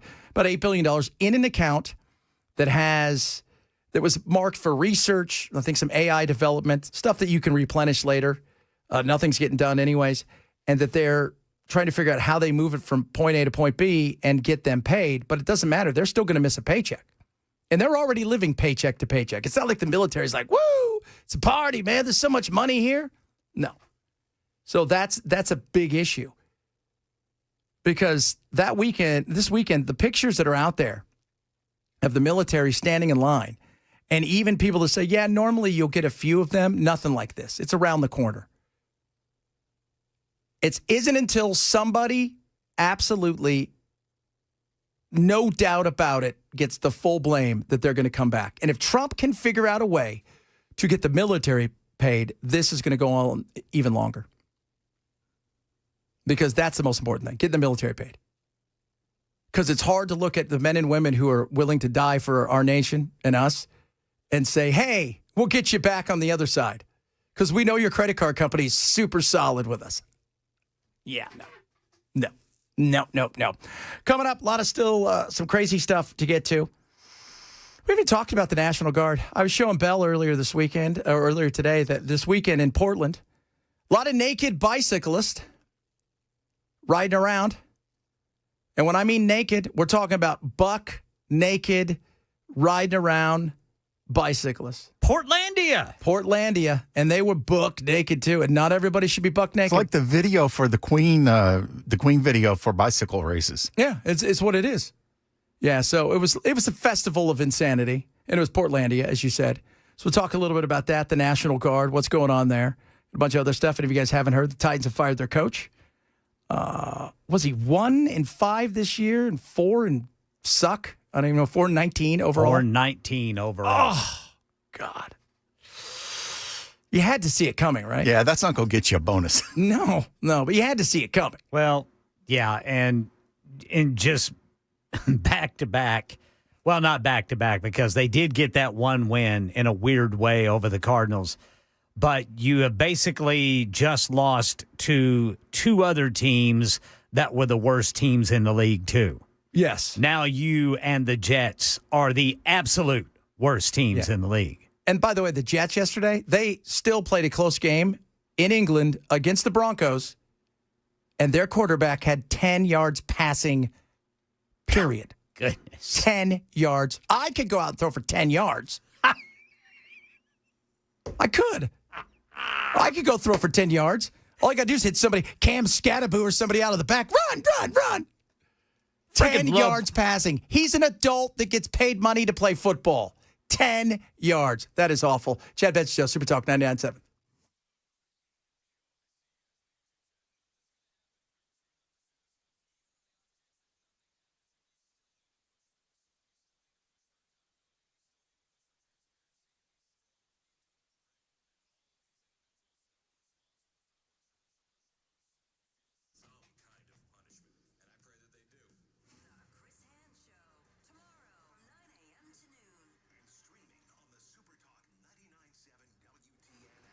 Oh, Prize Picks. Awesome. Can I just say that? How would you like to have the opportunity to take all that knowledge that you have and turn it into winnings? That's what Prize Picks, that's what you do. So let me tell you about Prize Picks. It's not based on teams, spreads. It's based on more or less on players. So you can pick across team, you can pick across sports, and you got the football, you've got hockey, you've got basketball, baby, you've got soccer, you've got baseball, you've got it all. So you can go across. How about, let's say this little game, let's just say, Jaden Daniels. Do I think he's going to pass for more or less than a touchdown? Oh, I do. Do I think Josh Allen's going to pass for more than 228.5 yards? Oh, I do. That is it. That's how you do it. There's a lineup right there. You play your first $5 lineup, get $50 in lineups immediately. It is that simple. You can play up to 6, and you win 2,000 times your money, and getting your money is a snap. It is easy. So what are you waiting for? You got the knowledge. You understand the games. Why not have some fun and win with Prize Picks? Download the app today. Use my code Chad. When you do, $50 instantly into your account when you play your first $5 lineup. Prize Picks. It's good to be right. Must be 21 in Tennessee. Gambling problem. Call 1-800-889-9789.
Brian Callahan is the first NFL head coach fired this season. President Trump on his way back to the U.S. after signing that Gaza ceasefire between Israel and Hamas. And we know the identities of the 16 people who perished in Friday's explosion in McEwen. These stories and more coming up at 2 on Super Talk 99.7 WTN. Many of you are asking about the naked bike riding. So that was another one of the... That was... Did you see it, too? Oh, yes. Yeah, it's fantastic. Yes. It is. I mean, this was to protest ICE. So for the last several days, they've had the people in the big giant blow-up suits doing karate and dancing in front of them, which is awesome. Why is it always people that have the least amount of business taking their clothes off the first ones to do it? Yeah, it's not like Margot Robbie and David Beckham are rolling around on bikes. Right? It's like some of you people, what are you doing? It's like that scene out of Wanderlust, whenever everybody's running. Yeah. All the nudes in the cult, or no, they run across it's a centenarian nudist colony, I think. It's just... Is that the movie with Jennifer Aniston and Paul Rudd? Yes. Okay. It's just awful. It's like, did you see the original Borat? Yes. When he and the fat guy fight and they go into like the insurance, they're doing a huge insurance conference. Classic. And they're bucked, and the guy's like 300 pounds and 4 feet tall, and they're both naked, and they're fighting. It is, that is what it was like, but people on bikes. That's one of the funniest scenes I have ever seen. Yeah, that was. But the Portland thing was not funny. No, it was not. Well, it kind of was. It is. And there, by the way, a lot of people showed up. They're riding their bikes around, being weird. That's what they do in Portland. Like you say, Portlandia. That's their thing. They like being weird. Okay. Right? They're wearing a scarf, no clothes, and a helmet. And they're actually sitting on the seats of their bicycles. They're sitting on the seats, right? They're sitting their butts on the seats, in the rain, riding their bikes. And then in between there, you got people with blow-up dinosaur outfits because it's Halloween, so those things are cheap. And they're like standing in front, and they're trying to do ninja moves, which is also hilarious. Oh. I don't know. I know. What are you going to do? The kids at Kent State would be humiliated at how bad they are at protesting. Yeah, they are. Oh, my goodness me. But that was, the naked bike ride. Just type in naked bike riding. It'll pop up on Twitter. And then do it before you eat. That's all I'm saying. And don't do it at work. Yeah. There was one of them that was wearing one of those old World War II gas masks. Oh, yes, I saw her. Oh, my. There was a few bigger girls and men that were out there. Hey, you know what? For lack of a better term, you got a lot of balls to do that, sir. Just putting that out there. Coming up, hour number 3 of the program. Ken's got all the fun and frivolity for you, including we're down a coach here. The Titans are down a coach. Hey, boys, maybe we ought to apply. Hey, we couldn't do worse. Right. All right, drop and give me 20. You got to get low. You got to get good pad level. Good pad level. It's the Jeff. It's Super Talk 99.7.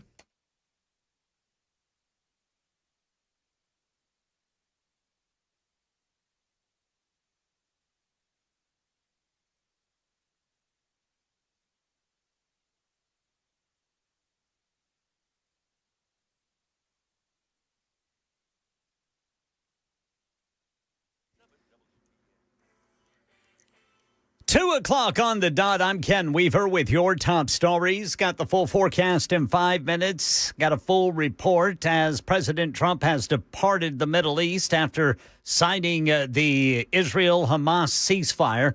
That's coming up. But first, it's official. Brian Callahan is out as head coach of the Tennessee Titans.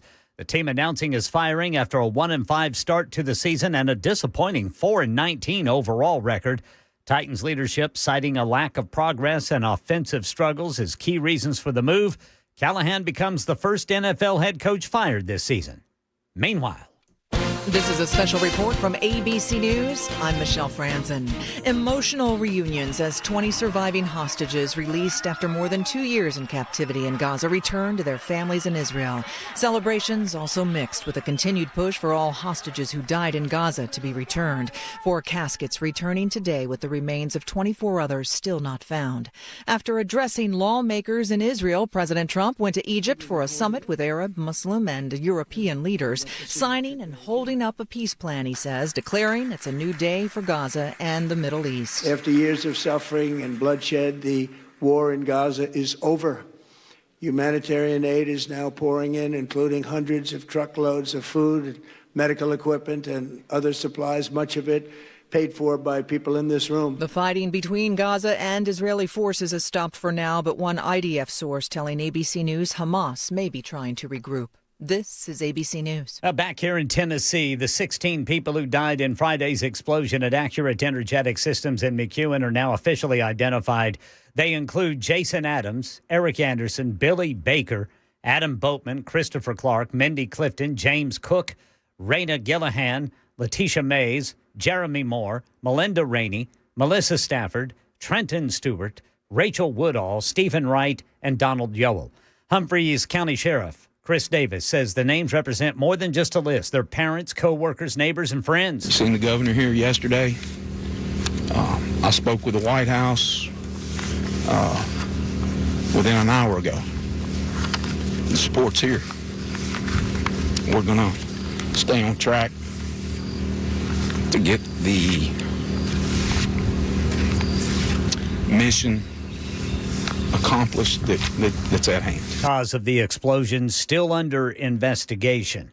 And in our nation's capital, the government shut down in its third week. House Speaker Mike Johnson says there's nothing he can do about it until the U.S. Senate acts. Our members are doing very productive work. We're in constant communication with them, and we are ready to come back and continue the work in our committees and everything on the House floor. We will return to legislative session as soon as the Democrats come to their senses and open the government. Well, the Senate's scheduled to vote again tomorrow. That's the latest news. Weather's next. I'm Ken Weaver, WTN News.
It is signed. Happened earlier today, the peace agreement. That's Trump signing it. Listen to it again. That was him signing it. Then afterwards he said, This took 3,000 years to get to this point. Can you believe it? Luckily, and it's I'm a going to hold vampire. up, too. It's going to hold up. or else I'm going to come. Don't make me come over there, Palestine. Don't make me come over there, Israel. Is it going to hold up? Maybe. Do I think it's going to hold up? Some places. I don't think we're going to get through the 20. Man, that's a lot of things to get through. You got to do 20 of these things. That feels like a lot. I think they're going to pare that down to probably 6 or 8, and they'll get through them, and there'll be some ebbs, there'll be some flows, there'll be some times that are good, and there's going to be some times that, well, quite frankly, they may not be so good. There's no doubt. There's a lot of stuff out there that, remains to be seen as far as what's Hamas going to do. I heard that top of the hour. They say they're regrouping. Who says that? Who says that? Who says they're regrouping? I haven't heard. What I've heard is they're a hot mess with nothing left, and they haven't fired any missiles or anything over there in forever. And by missiles, I mean rockets. I mean they're and their money train is gone. For those of you guys who don't know, the money train was Bibi Netanyahu in Qatar. And now that there are other countries, Egypt, the Qataris, Emiratis, Jordan, now that there are several other nations, Arab nations involved in this, it'll be tougher for them to go out there and do stuff because they're kind of putting their butt on the line as well. In terms of phase 2, the demilitarization of Gaza, Hamas handing over its weapons, demobilizing, the reality on the ground at the moment is it is Hamas that is back in charge there. The reconstruction, clearly enormous. But I think there's still a bigger question about resolving the Palestinian issue, and that has not been addressed as of yet. No, which is two-state solution. You're not going to do a one-state solution. You can't do it. Even though there are plenty of people that live in Israel that are of Palestinian descent and who are Arabs, and they serve in the IDF, you're not going to have it because eventually Israel is going to be outnumbered. So you're not going to do that. But what do they do here? I don't know. That's what, and I think us keeping the peace is important, helping rebuild. I think for them, having the nations that are there in the Middle East, in particular the Gulf nations, playing a big role in how they look at this going forward. How do they think that they could get this done going forward where they think they could fix this problem of giving them the opportunity to have their own land, to be recognized as human beings, which they, for the most part, haven't been. By the way, go look at Jordan. Go look at, like, a lot of these places, even people that are born in of Palestinian descent in places like Jordan and stuff, they have a different passport. They can only work in certain areas. There's certain things they can't do. They really have no autonomy in any way, shape, or form. So that's going to be a big deal. And for the likes of Bibi Netanyahu, he still has to, he's not loved. He's not. He got booed over the weekend. There's a lot of issues that people see with this plan, especially inside of his own, Likud party. There are people on both sides of this war who do not want peace. You've got the extremists in Gaza, in Hamas, and you have Israeli religious extremists who've been saying quite openly that they want the war to continue and that they don't ever want there to be a Palestinian state. And Benjamin Netanyahu has echoed those calls from the far right in Israel. Now, does he really believe that, or is he just saying that, playing to a constituency that he needs in order to remain in government? I think a portion of that's true. I also think he looks out there and realizes he's dealing with something that the others aren't dealing with. So what he's like, so the Likud party, you've got Smotrich, who is this finance minister who is basically just wants to wipe out everything, including the West Bank. He's got the Greater Israel Project. That's what he wants. Same thing with Ben Gvir, who is their Pete Hegseth person. They don't have to deal with the fact that they've got corruption charges, which Bibi's got some corruption charges. He's done some stuff, allegedly. And so there are issues there that he must deal with where others don't have that. So I don't know. And it's going to be, this is one of those things that's going to take more than a week or two. This is going to take generations. There's going to be some times that are really good. And there's going to be some times that, quite frankly, they're going to suck. And you could see skirmishes. You could see issues. But as of today, it's about celebrating. You got the hostages home. They're there. You celebrate that. You celebrate what took place in getting this done, bringing together a faction of people that would normally never want to be together to get something done and setting a path that many people thought not possible. The whole crowd here started to erupt into cheers of thank you, Trump, thank you, Trump.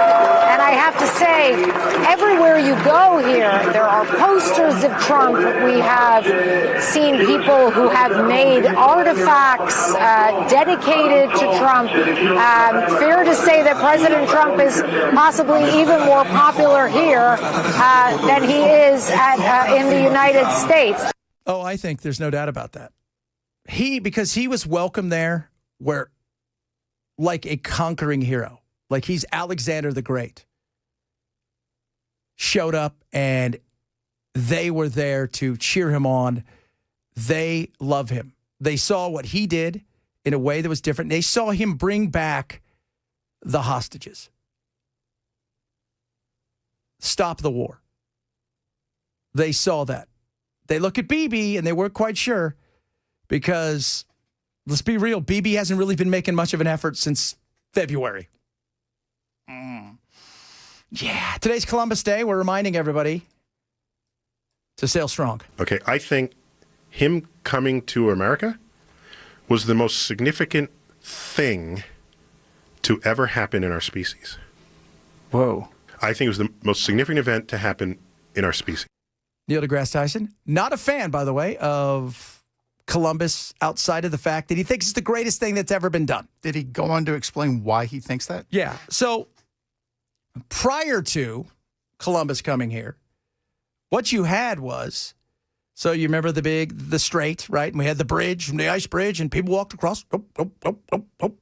And then eventually, it's gone. And only a certain amount of people walked across. So from North America through Central America into South America, there was only about 7 to 10 different bloodlines. There was very limited amount of people, and they were kind of, this is it, right? Like, we're all kind of related. No way. Like, the tree did not branch out a lot of places. Columbus coming here brought everybody to this place, good, bad, or indifferent. He opened up this world and brought a new world to it. Even though it was here, he didn't discover it. By the way, he didn't come here, the Hispaniola, but he comes here, and what he does is he brings a new world to an old world that was isolated. One of the things they talk about, and he talks about, but you ever wonder why, like, you look at Australia, how isolated they were? They have marsupials. They have mammals with pouches. They have things that just seem to, like, get to a certain area and then it's like stop evolving or evolve in a different way. Or they get to the point where I can easily kill you, so I will stop evolving at this point. Yeah. Well, there's a lot of that, too. Like, hey, we think we're good, says the big giant snake that wants to kill you all the time. Which one? All of the snakes. Everything in the water, stuff in the house. It's just not good. Funnel web spiders. Funnel webs. Dingoes. They ate my baby. I don't even know about that one. But that's why he says it's the most consequential thing that's ever happened in our species, because it opened up the opportunity for us to come and to essentially add more to the gene pool, to grow, but take away what was very limited in the amount of people that were here, but also in the gene pool, and to spread that out. And then we brought it back, they brought it back to Europe. It was amazing. And that being said, yeah, there's controversy. There's controversy in everything. George Washington, controversial. Very much so. Why? Because of what he did back in the day. He did what everybody else did back in the day. Like it or not, it is what it is. But you know what he was? He was a ginormous redhead dude who was pissed and angry and wasn't going to lose. At a time when we needed that. He's a ginger. He had no soul. He was going across. We're doing this. We're going across the Potomac. Everybody shut up. Yeah. We're doing this. Kind of like Trump. We're doing this. If you guys haven't heard, they fired the coach today. Callahan's gone. Tell everybody, Ken, Callahan's gone. Coach Brian Callahan, no longer the head coach of the Tennessee Titans, the first NFL head coach to be fired this season. I wonder what his contract was. From coach to couch. Coach to couch. Oh, look at you. So his contract was, because you got to figure it out, right? He's 41. He'll get another job. Oh, yeah. Yeah. I mean, he was a really good offensive coordinator at Cincinnati. Yeah, he was. Some guys, he's only 41, too. It's not like he's done and dusted. Yeah, he'll be fine. Yeah, and he's going to get paid out for this. You know, this was not a good thing coming in behind Vrabel as well. So he had a 5-year contract. So the way the contract will work is he'll get paid out probably the rest of this year, part of next year, and then there's probably a situation where you've got to go and, you know, you got to start looking for a gig. But he'll probably have a gig, but he'll be at a college or he'll be on somebody else's sidelines this time next year. No doubt. There's a report that says looks like he was getting $3 million per year. With his firing, the Titans are still on the hook for the remainder of his deal, meaning he's expected to get about $9 million in remaining salary through 2028 unless a buyout or offset clause applies. Yeah, and sometimes the offset clause, so the way that works is college, man, the coaches in college have it the best. So the NFL, you get canned. The offset clause is you've got to go find a job. You got to look for a gig. So if you're owed $5 million a year and you go and you don't really look for a gig, they can go and say, hey, you're not looking for a gig. We're not going to pay anymore. If you get a job that pays you $3 million, they still owe you that other $2 million. That's the offset of that. So you got to look for a gig. You're guaranteed that money, but you got to do something. Where this weekend, James Franklin got fired from Penn State. There is no offset clause from what I understand. They own $50 million. And he can just go home and sit. $50 million. 50. You lost to UCLA, which, by the way, in fairness, looks like the greatest team in the history of sports now that they've got rid of their coach, who was the worst coach in football, college or pros. And they have that former Tennessee quarterback, Nico Iamaleava, who looks like he could win the Heisman because apparently the guy that was coaching before told him, hey, dude, I think you're left-handed, which he's not. They were so bad. I think they'd scored like 20 points in 4 games. Now they've scored like 120 points. At what point does this feed back to the front office, though? Yeah, well, there's got to be that. Of course, you look at that. You got to look at the front office. The front office has a much different leeway, though, because you're much closer to the ownership. And, you know, you guys, it's not like you go out and singularly make these decisions on your own. There's input from everybody. But you got to put together a team that you think can compete. And they're the next ones to get looked at, especially going into that new stadium, guys. You don't want to be 1-15 in the new stadium. Yeah, but they're going to hold wrestling matches there, too. They might hold some wrestling matches, but you and I both know, look, it's neat to go see the first stadium, the first few games. After that, you better start winning a little bit. And usually you try to time it so you're starting to take off and kick ass as you go into the new stadium. So hopefully that'll happen. When's that, 27? Supposedly. You might want to slow that thing down. Yeah, I mean, they're making progress on that fast. Hey, we're not doing so well. You guys might want to just slowly hammer now. Just one nail a day, guys. Just one nail a day. Coming up, a lot more stuff to get to today on this beautiful and momentous day. No doubt about that. We'll have more about this. We got some information about China trying to destroy us. China! Don't trust China. That's what I'm trying to say. A bunch of other goodies as well. Chad Bench, Super Talk 99.7.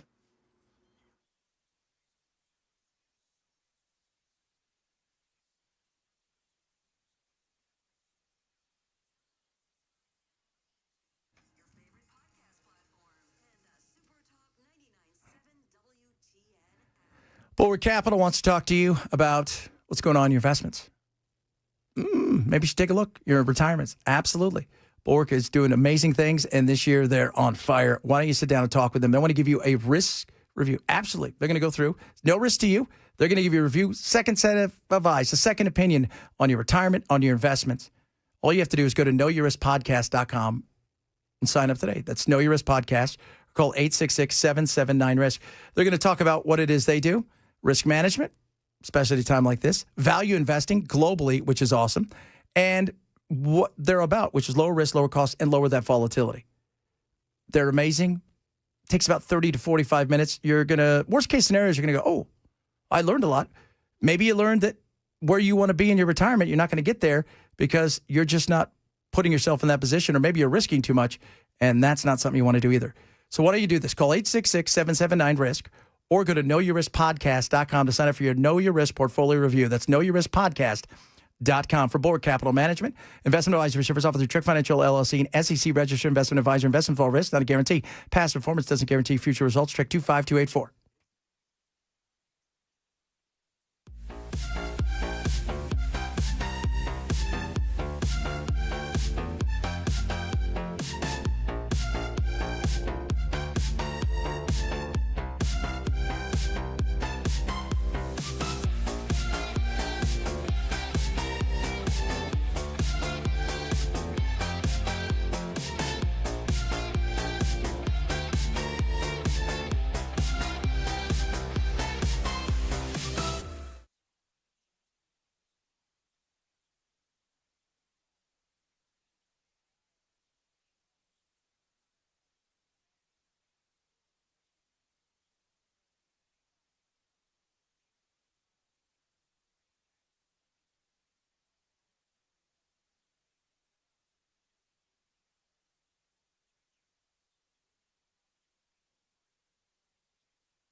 Drivers over here on the West Loop, we got an injury crash, 40 eastbound at 65. Then by the airport, 40 eastbound near Briley Parkway.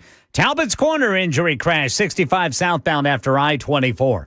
Brian Callahan, no longer the head coach of the Tennessee Titans, and the ceasefire between Israel and Hamas.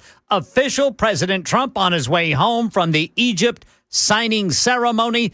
These stories and more coming up at 2:30 on Super Talk 99.7 WTN. Some people are chiming in about, when do we start looking at other things that it's not just always the coach? Well, that's true. It's not always the coach. I think everybody, you look at ownership. You look at everything if you're a fan. Several of you said, look, I've got season tickets. I've got PSLs. I can't give my tickets away. I get it. It's frustrating for a lot of you. You got Callahan gone and Vrabel coming here. You had a lot of success, and it's a rebuild time. The problem, here's the beauty of the NFL. You can rebuild fast, or you can be awful for a while. I mean, that's kind of the truth. So, and those guys know that they got that new stadium. I don't know what it's going to hold, 70,000, 60,000? 70, I think. That's a lot, even for wrestling. But you want to make sure it's, you don't want, I mean, this is like Carolina. There was like 50,000 people there, but they were scattered throughout the day. The Cowboys were in town. The Cowboys are one of those teams where, like the Packers and even the Steelers, they show up, so does a gazillion of their fans with their towels and their... You don't want to be that place that has a brand new stadium that you can't fill, you can't get anybody to come to. So we'll see what happens. We will see what happens. A lot of you chiming in about the insanity of Tim Jones' evolution, who doesn't believe in evolutions. A huge portion of the audience is Christian conservatives that do not believe in evolution. So, okay. What are you going to do? I'm going to say this. Science is not the enemy of religion and vice versa. It's not. It's just, I know that a lot of people think, some people out there think that, that Jesus rode around on a dinosaur. I've seen that shirt. I mean, that's when we were talking about Columbus and how the world was cut off. It was. And that included Australia and the weird stuff. Australia's got weird ass animals. There is some weird animals. There's weird animals everywhere. But Australia's got a unique bit of weird animals. And as Bell pointed out, a lot of animals that want to kill you for no reason. You go in the water, you're going to get eaten. You go into a house, spider may bite you. That's awful. By the way, that spider, though, only lives in Sydney. Its cousin who lives elsewhere, if it bites you, is not going to do anything to you. And then you've got the snakes. So the way they've evolved and a lot of stuff out there, it's just different. That's it. It is. And it's not this whole enemy of, science is, no. By the way, go look at Darwin. Nobody talks about Darwin and that he was not an atheist. Darwin believed. He made observations at the Galapagos. He made observations of things over time evolving in certain ways. Was not to say that there was no God. You know what else he invented? The awards. Office chair with roller wheels. Yeah, that's pretty cool. Darwin did? Yes, he invented that. Because he had to zip around. Yeah, because he was having to get up from his chair every time he wanted to go to another part of his office, put the wheels on there and zoom. Yeah, that's right.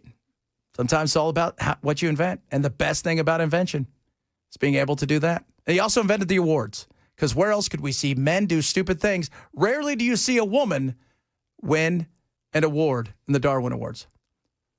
Yeah, women do tend to be a little bit smarter. That's why we live. That's why they live longer.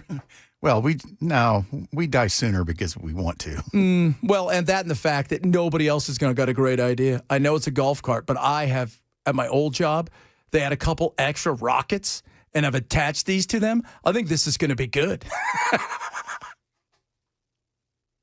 Oh, my Lord. Coming up, more of what's going on in the Middle East. We've also got interesting. Last hour, we played a little bit of Marjorie Taylor Greene and her being on with Tim Dillon this weekend. Just some more stuff, including stuff about immigration. We'll talk a bit about that, among other things. Straight ahead, Chad Bench Show, Super Talk 997.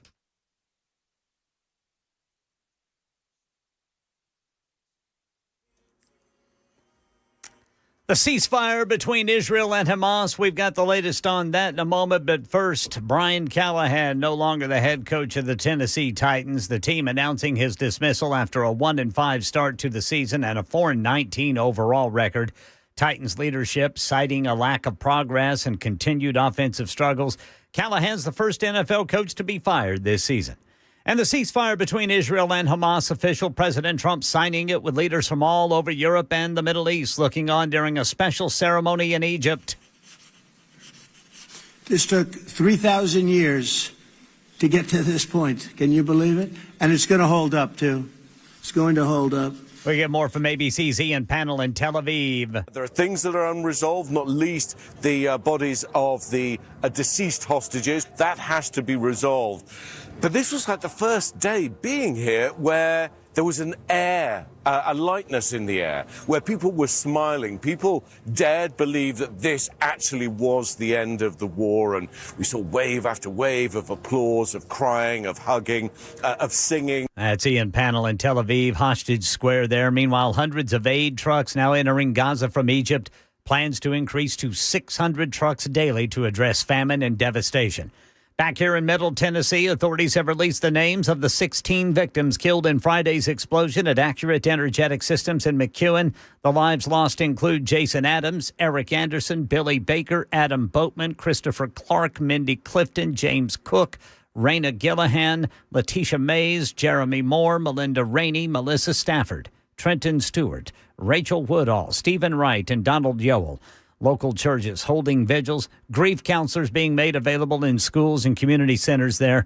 The cause of the explosion remains under investigation. That's the latest news. Weather's next. I'm Ken Weaver, WTN News. Selling your home can be stressful, but it doesn't have to be. Get a guaranteed offer from Mark Spain Real Estate. There are no showings, no open houses, no stress. Work with the #1 real estate team in the U.S. and close with confidence. Go to markspain.com today.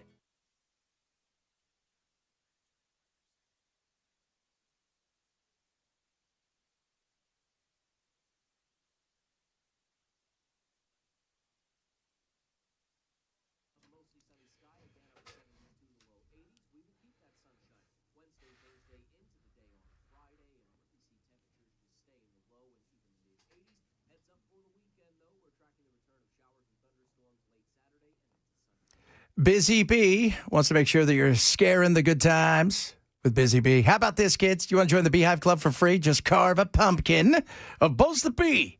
Post it on social media. Tag Busy Bee. Boom.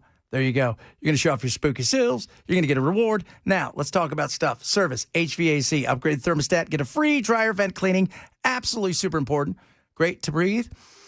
Makes the house better. And on top of that, safe for you. It's awesome. All you have to do is choose from the basic Honeywell Go Pro with Wi-Fi control. Plumbing problems, they're going to flush away all the scary stuff because any plumbing repair, they're going to flush your water heater for free. That's a treat for your pipes, and you're going to love it, which is awesome. And check out this big one. HVAC. You buy a new HVAC system. Scary, good deal. Free 10-year parts, 5-year warranty. What? Trick or treat. It's a $750 value with any complete system install. So don't get haunted. Don't get haunted. No way with all the hassles of the home. Call Busy Bee today. The service is sweet. The savings are spooky good. Busy Bee, plumbing, heating, and cooling. 775-7833. 775-7833 or online at busybhvac.com.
Birch Gold. Why gold? Have you seen what's happened? That's why gold. Opportunities abound still with gold and with unsettled times right now globally. But on top of that, you've got issues financially, potentially with the battle in the trade war. You've got some inflation still happening, a weakening of the dollar. Gold's a smart place to be. Text the word Benson to 989898 now for Birch Gold. They'll get you out an info kit, let you take a look at what it is that they do and why gold is right for diversifying. Central banks, people are moving away. They're looking for a way to protect themselves, and gold offers you that. It's been around for a millennia, and it's not going anywhere.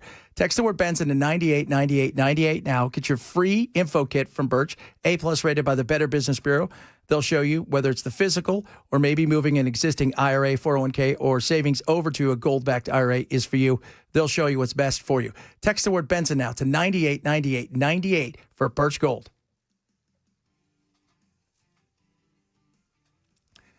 Caskets with the remains of 4 hostages have arrived at Israel's Forensic Institute.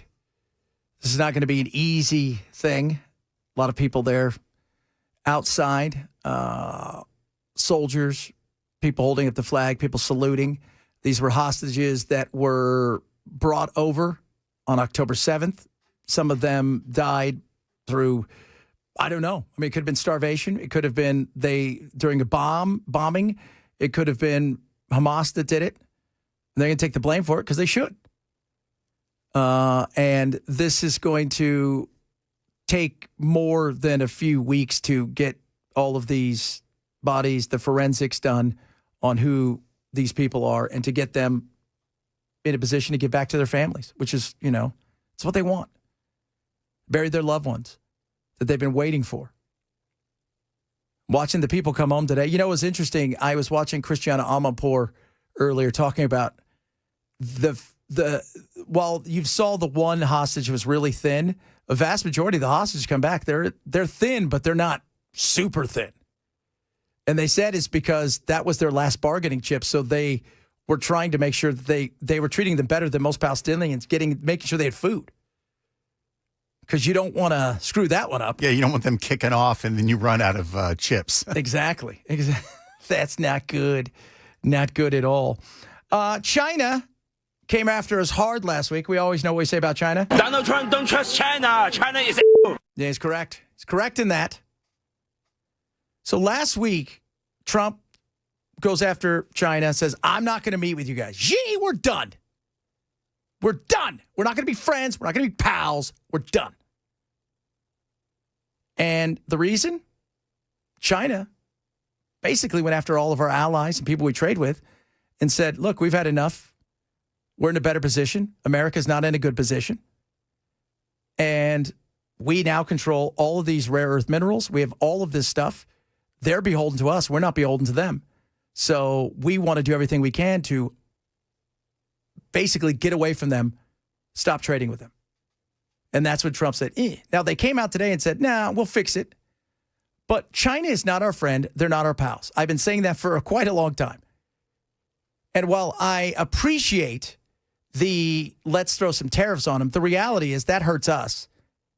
When you need to figure out how you bring stuff, we're not bringing stuff home the way that people think we're going to bring it home. It just isn't going to happen. It takes too long. And we're still going to look for stuff that's cheaper. But how we go and find nations that we could partner with and bring our manufacturing of our stuff to their countries who we align with in a much better way. They want to win at all costs. And they think now, especially with what they have through the years of the Belt and Road Initiative, which is where they just handed money, say, hey, we're going to give you a belt and a road. It's going to be awesome. They think they've got now enough power that they can take us on financially. And they have not blinked at all during these trade wars. And so Trump and them came out today and said, look, we think this is we're going to fix this. We're going to fix this. This is going to be okay. Maybe. What I do know is we need to figure out a better way. China's not our pal. They want to dominate the globe. They want to absolutely they don't want to be, we're A and they're A1. They don't want that. They want to be it. And they feel like this is going to help them get to where they're going. And the fact that they would send stuff out, emails to our allies who we trade with, and basically say, look, America sucks. And so you should just only want to deal with us. Let's break away from their monopoly and get away from them. And the vast majority of them said, hey, what is this all about? And that's why Trump said, we're done. We're not going to do this. We're done. Now, it doesn't mean, with Trump, he could change his mind at any given time. He could talk to Xi on the phone. Look, Xi, I don't know why you did that. It was kind of a Richard move, but let's figure this out. All right, let's be pals. China is growing. They're throwing tons of money at stuff. How much of it's real, how much of it's not real, that's always the question. China's very closed off when it comes to their currency and a lot of other stuff. But the reality of the strength that they feel they have is pretty damn good. And we've allowed that because we've always wanted cheap goods. People like, hey, you know what? Stock them deep, sell them cheap. And we have wanted stock them deep and sell them cheap. And now we're in a situation where they resisted some stuff, but they realized long ago they were never going to be a communist nation that was going to succeed unless they grew. And they knew capitalism was the only way to do it. But it was a form of capitalism where they could be government controlled with freedoms to a certain extent. So you could still become a billionaire. You could still grow, but the government's always going to be your partner, if you know what I mean. Because otherwise, they were going to end up like the Soviet Union, which fell apart. Donald Trump don't trust China. China is. That guy's right. You got to be careful. He's absolutely right. So that's why Friday you saw a huge in the stock market. It kind of went up a little bit today, but that's because Vance and everybody came out and said, we're going to be fine. Everything's going to be okay. Yeah, I over time it will be, but short term. And you got to think, and when I'm talking about stuff like this, even with the healthcare stuff, short term is midterms. If the Republicans want to win, it's still the economy, stupid. You got to make sure the economy is rolling. While this in the Middle East is amazing and incredible, we're still worried about our pocketbooks. We're still worried about the cost of life. That's not changed.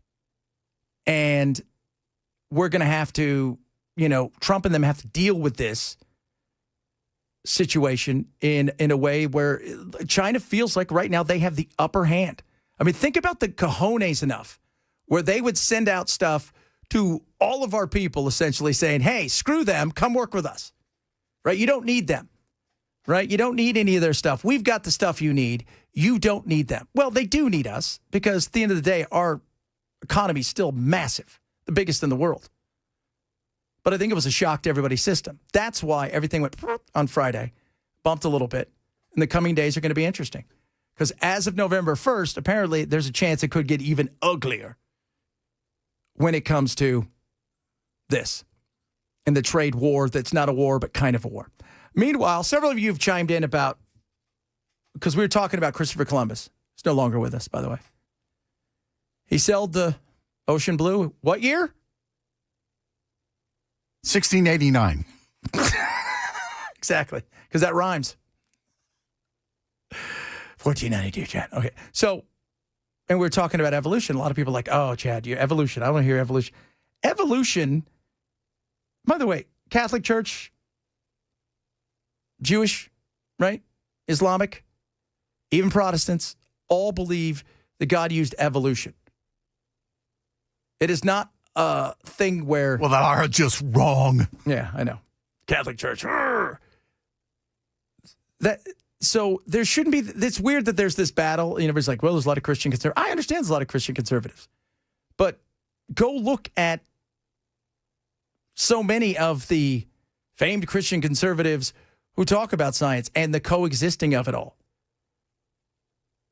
It's not like, oh, well, God doesn't exist. By the way, God exists. I believe in God. Absolutely. I believe Jesus came, died for us, all the things. Do I think that evolution was a part of what we did? Yes. We can't wrap our head around those kind of numbers, but it's crazy. So they can coexist. It's not a zero, something like, it's not. And a lot of people want to make it out. Everything, and this is the thing, it's like we always talk about here. It's the purity test. Got to be pure 100%. No, there's nuance, by the way, is very important in life. Very important in life. But science has been around. Science proves a lot of things. And unfortunately, science, like, with Fauci and them, became political in a way that should never have been political. And I do science. It's the greatest scientist of all, by the way. Mr. Rick Sanchez. Oh, that's Fauci. Yeah. Remember what he said? I am science. You're like, what? I turned myself into a pickle and 9/11 was an inside job. If you guys have never seen Rick and Morty, don't watch it because then you guys will bitch at us for the most amazing show on television. So science can coexist because God gave us science. Oh, yeah, there's that too. I wanted to get to Marjorie Taylor Greene. We're just not going to have enough time to get to it. She was on, that kind of needs its whole segment. Because she was on one this weekend with Tim Dillon, not Tim Pool, but Tim Dillon, and talking about immigration, which I found fascinating. Talking a lot too about what is going on with the Epstein files and how she keeps saying this is the CIA, guys. I don't want the FBI stuff. Where's the CIA? Let me tell you what the CIA's done. CIA's burned everything. They burned everything. They're no fools, right? They have a habit of doing that when they think they might get subpoenaed. Yeah, they're fine. Yeah, and they don't like the FBI, by the way. The CIA doesn't like the FBI. So it's interesting to see how close we're going to get in this, because I don't know when they're going to see, what's her name, Grijalva. She was be the vote, and they still haven't seated her yet. Isn't that crazy? So she won 3 weeks ago tomorrow. Still nothing. Because she is the 218th vote that would put this situation when it comes to what is, the Epstein nightmare front and center. Yeah, she's the deciding factor. She is the deciding factor. She cast that vote, and then the House has demanded the files be released. If Mike Johnson has his way, he will vote for one thing only, then run out of the building, and we will never hear from him again until next year's midterms. Which would be hilarious. Yeah, because he's got to vote. He's got to swear her in at some point. So the only way to control her after the fact is by what are we going to vote on? Nah, but they'll have enough to bring it to the floor, and 218 that gets it across the line. And Marjorie Taylor Greene and several others are, and more Republicans are curious about this because of the way that it's gone and the push. And Trump's like, "Come on, again, this was never about you." It wasn't. And then you started making it weird. Now it got it weird about you. And it shouldn't have been. I never once thought you did anything outside of knowing a creeper.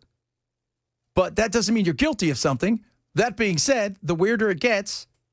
I'm still not fully convinced that he would be in there in any illegal context. No, me either. But I think there are people he wants to protect that are in there in an illegal context. Big dollar bills, yo. Big dollar bills. And maybe not just our people either. Over the weekend, some stuff got out from Andrew, more weird stuff. Prince Andrew. He's not helping himself. His mother, she got up, slapped him in the head, went back in the grave. You've embarrassed us for the last time, you dumbass. All right, we're going to wrap it up straight ahead. We got Matt coming in. It is the Monday edition of the Chad Benson Show. Super Talk 99.7.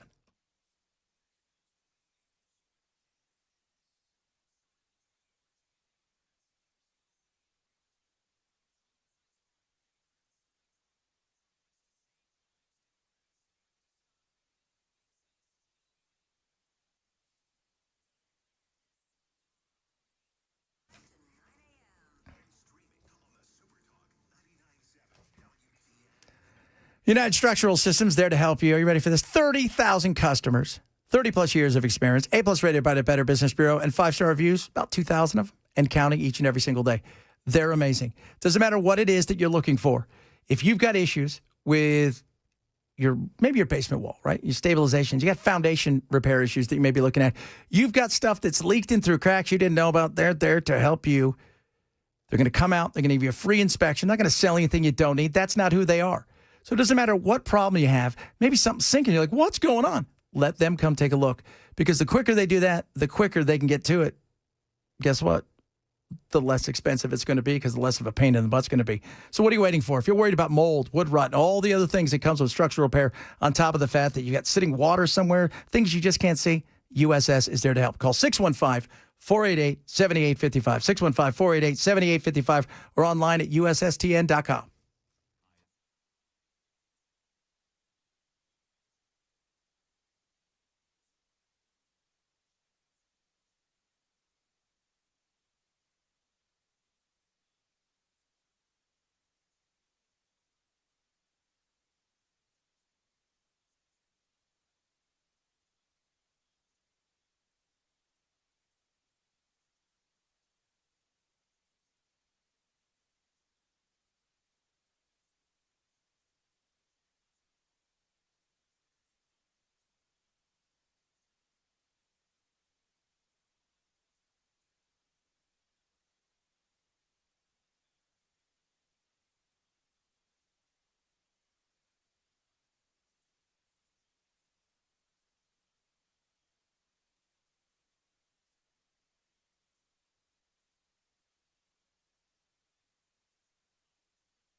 Matt should be here. Maybe he is. Maybe he isn't.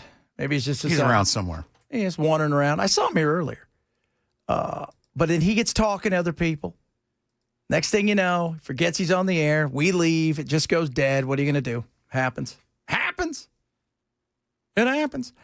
Several of you chimed in about evolution. It's funny that there's no way it could coexist. Well, other religions believe it coexists, and the religion you believe in believes it coexists. Now, maybe not your church or stuff, but it is. Things evolve. Things happen. Things go extinct. It has nothing to do with us. Those things, that's real. So, but this is, this is something that is, Christians and have battled this for a long time. And some believe, nope, this is it. It was here. God created us. I don't doubt that. I don't doubt the Big Bang was, hey, check this out. Boom! What do you think of the apples? Whoa. Those things are all real. God, snap his fingers. But when you think about time, time doesn't exist in the way that we think it does. Because we think time exists, here's an hour, here's this, no, it exists in a much different way. It does. Several of you also chimed into that.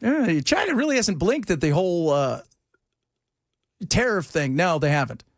Not only have they not blinked, they also got India on their side because India didn't blink either. And this is the issue that China, I think, is willing to go, all right, if you guys want to do this, then let's do this. And that's not a great place. When you've got the rising of costs and stuff everywhere, that could get ugly. Oh, ladies and gentlemen, boys, oh my.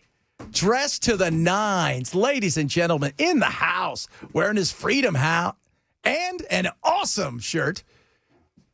The one and only, Matt. Hey. There you go. What's going on? What's happening there? It's getting ready here. Sorry I'm late. I was talking to the big boss. Oh, the big boss? AW. Oh, really? Oh, yeah. Woo! You in trouble? No, I mean, if it was just a matter of talking to Dave, I would have just left. No, okay. But, the big boss. Yeah, you can be in trouble. Yeah, that's it. What's really going on, quickly. man? What's going on? I ran up here for you. Look at you. You got the Freedom Look at hat me. on? What? You got your Georgia? I got my Freedom hat from the University of Auburn campus, or Auburn University campus.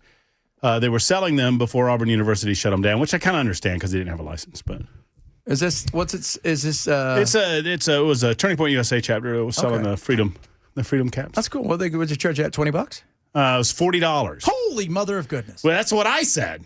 That feels like it's a bit steep. That's the same logo he was wearing when he was shot. Yes. Yeah, but this has got his date of birth. I mean, obviously they produced these hats after his assassination. But the Turning Point USA campus chapter at Auburn, they were selling them, and they got they didn't have a permit. So you got to have a permit, people. You got to have a permit because if they let you do it without a permit, then here comes the BLM folks, and that's what I was trying to explain to them. They were all mad. And I was like, well, if you don't follow the rules, people that you disagree with don't follow the rules, and then there's no rules. And then there's no rules. It's anarchy. It's kind of like coming in the country. Yeah, right. You got to follow the rules. We got to follow. You got to have rules. Yeah, and the rules aren't hard. I mean, I doubt it's hard to get a permit. I mean, I would think it wouldn't be if you're a official chapter on the Auburn campus. So no. How was the game? It was the longest first half of my life. Really? Oh, it's awful. So I mean, in terms of my support of the Georgia Bulldogs, I mean the Auburn folks are great. Georgia folks are great. We get along quite well. But it was awful. Did you watch? No, man. It was horrible. I slept. I was sick. I slept all weekend. You slept? I slept. You're sick? Wait a minute. Oh. Hand sick? Then you're sick? Yeah. Hand gave it to me. What are you doing over there with that microphone? No, I'm fine now. You licking it? Yeah, all day. Been spitting on it the whole 9 yards. Took it in the bathroom. So I'm next? No, you're fine. Are you sure? You're 100% fine. I sneezed on the one you're using, Matt. I think mine was more of migraine and stuff, but I slept from like several hours, from 11 to 6 o'clock, almost 5:30 on Saturday. It didn't move. Oh, that's so. Was it one of those good ones? It was one of those good ones. Everybody knows those good ones. So what was the final? It was 20-10, the University of Georgia. It was the tale of two halves. Georgia stunk it up the first half. Auburn destroyed us the first half. There was a controversial call at the end of the half, which Auburn fans are still upset about. And then Georgia held them to like 20 yards the second half. The defense showed up. So that's awesome. It was good. It's a win. Baby, win. What are you talking about today? Well, we're talking about winning. I mean, the peace deal is it's a winning proposition. I mean, obviously it's a big deal. We will discuss that. We're not winning in Nashville when it comes to property taxes. No, and I'm going to have a discussion about that. Today. Because after 2 years of Mayor O'Connell, that's his calling card so far. $500,000. I saw one property tax, $500,000 to almost $1 million. Almost $1 million. And if you don't think this isn't going to be roll downhill to the consumer, you're wrong. But we'll talk about that too. Yeah, sounds like fun. He's here. He's dressed to the nines, ready to roll. Matt, straight ahead. You guys have a good one. We'll do it again tomorrow.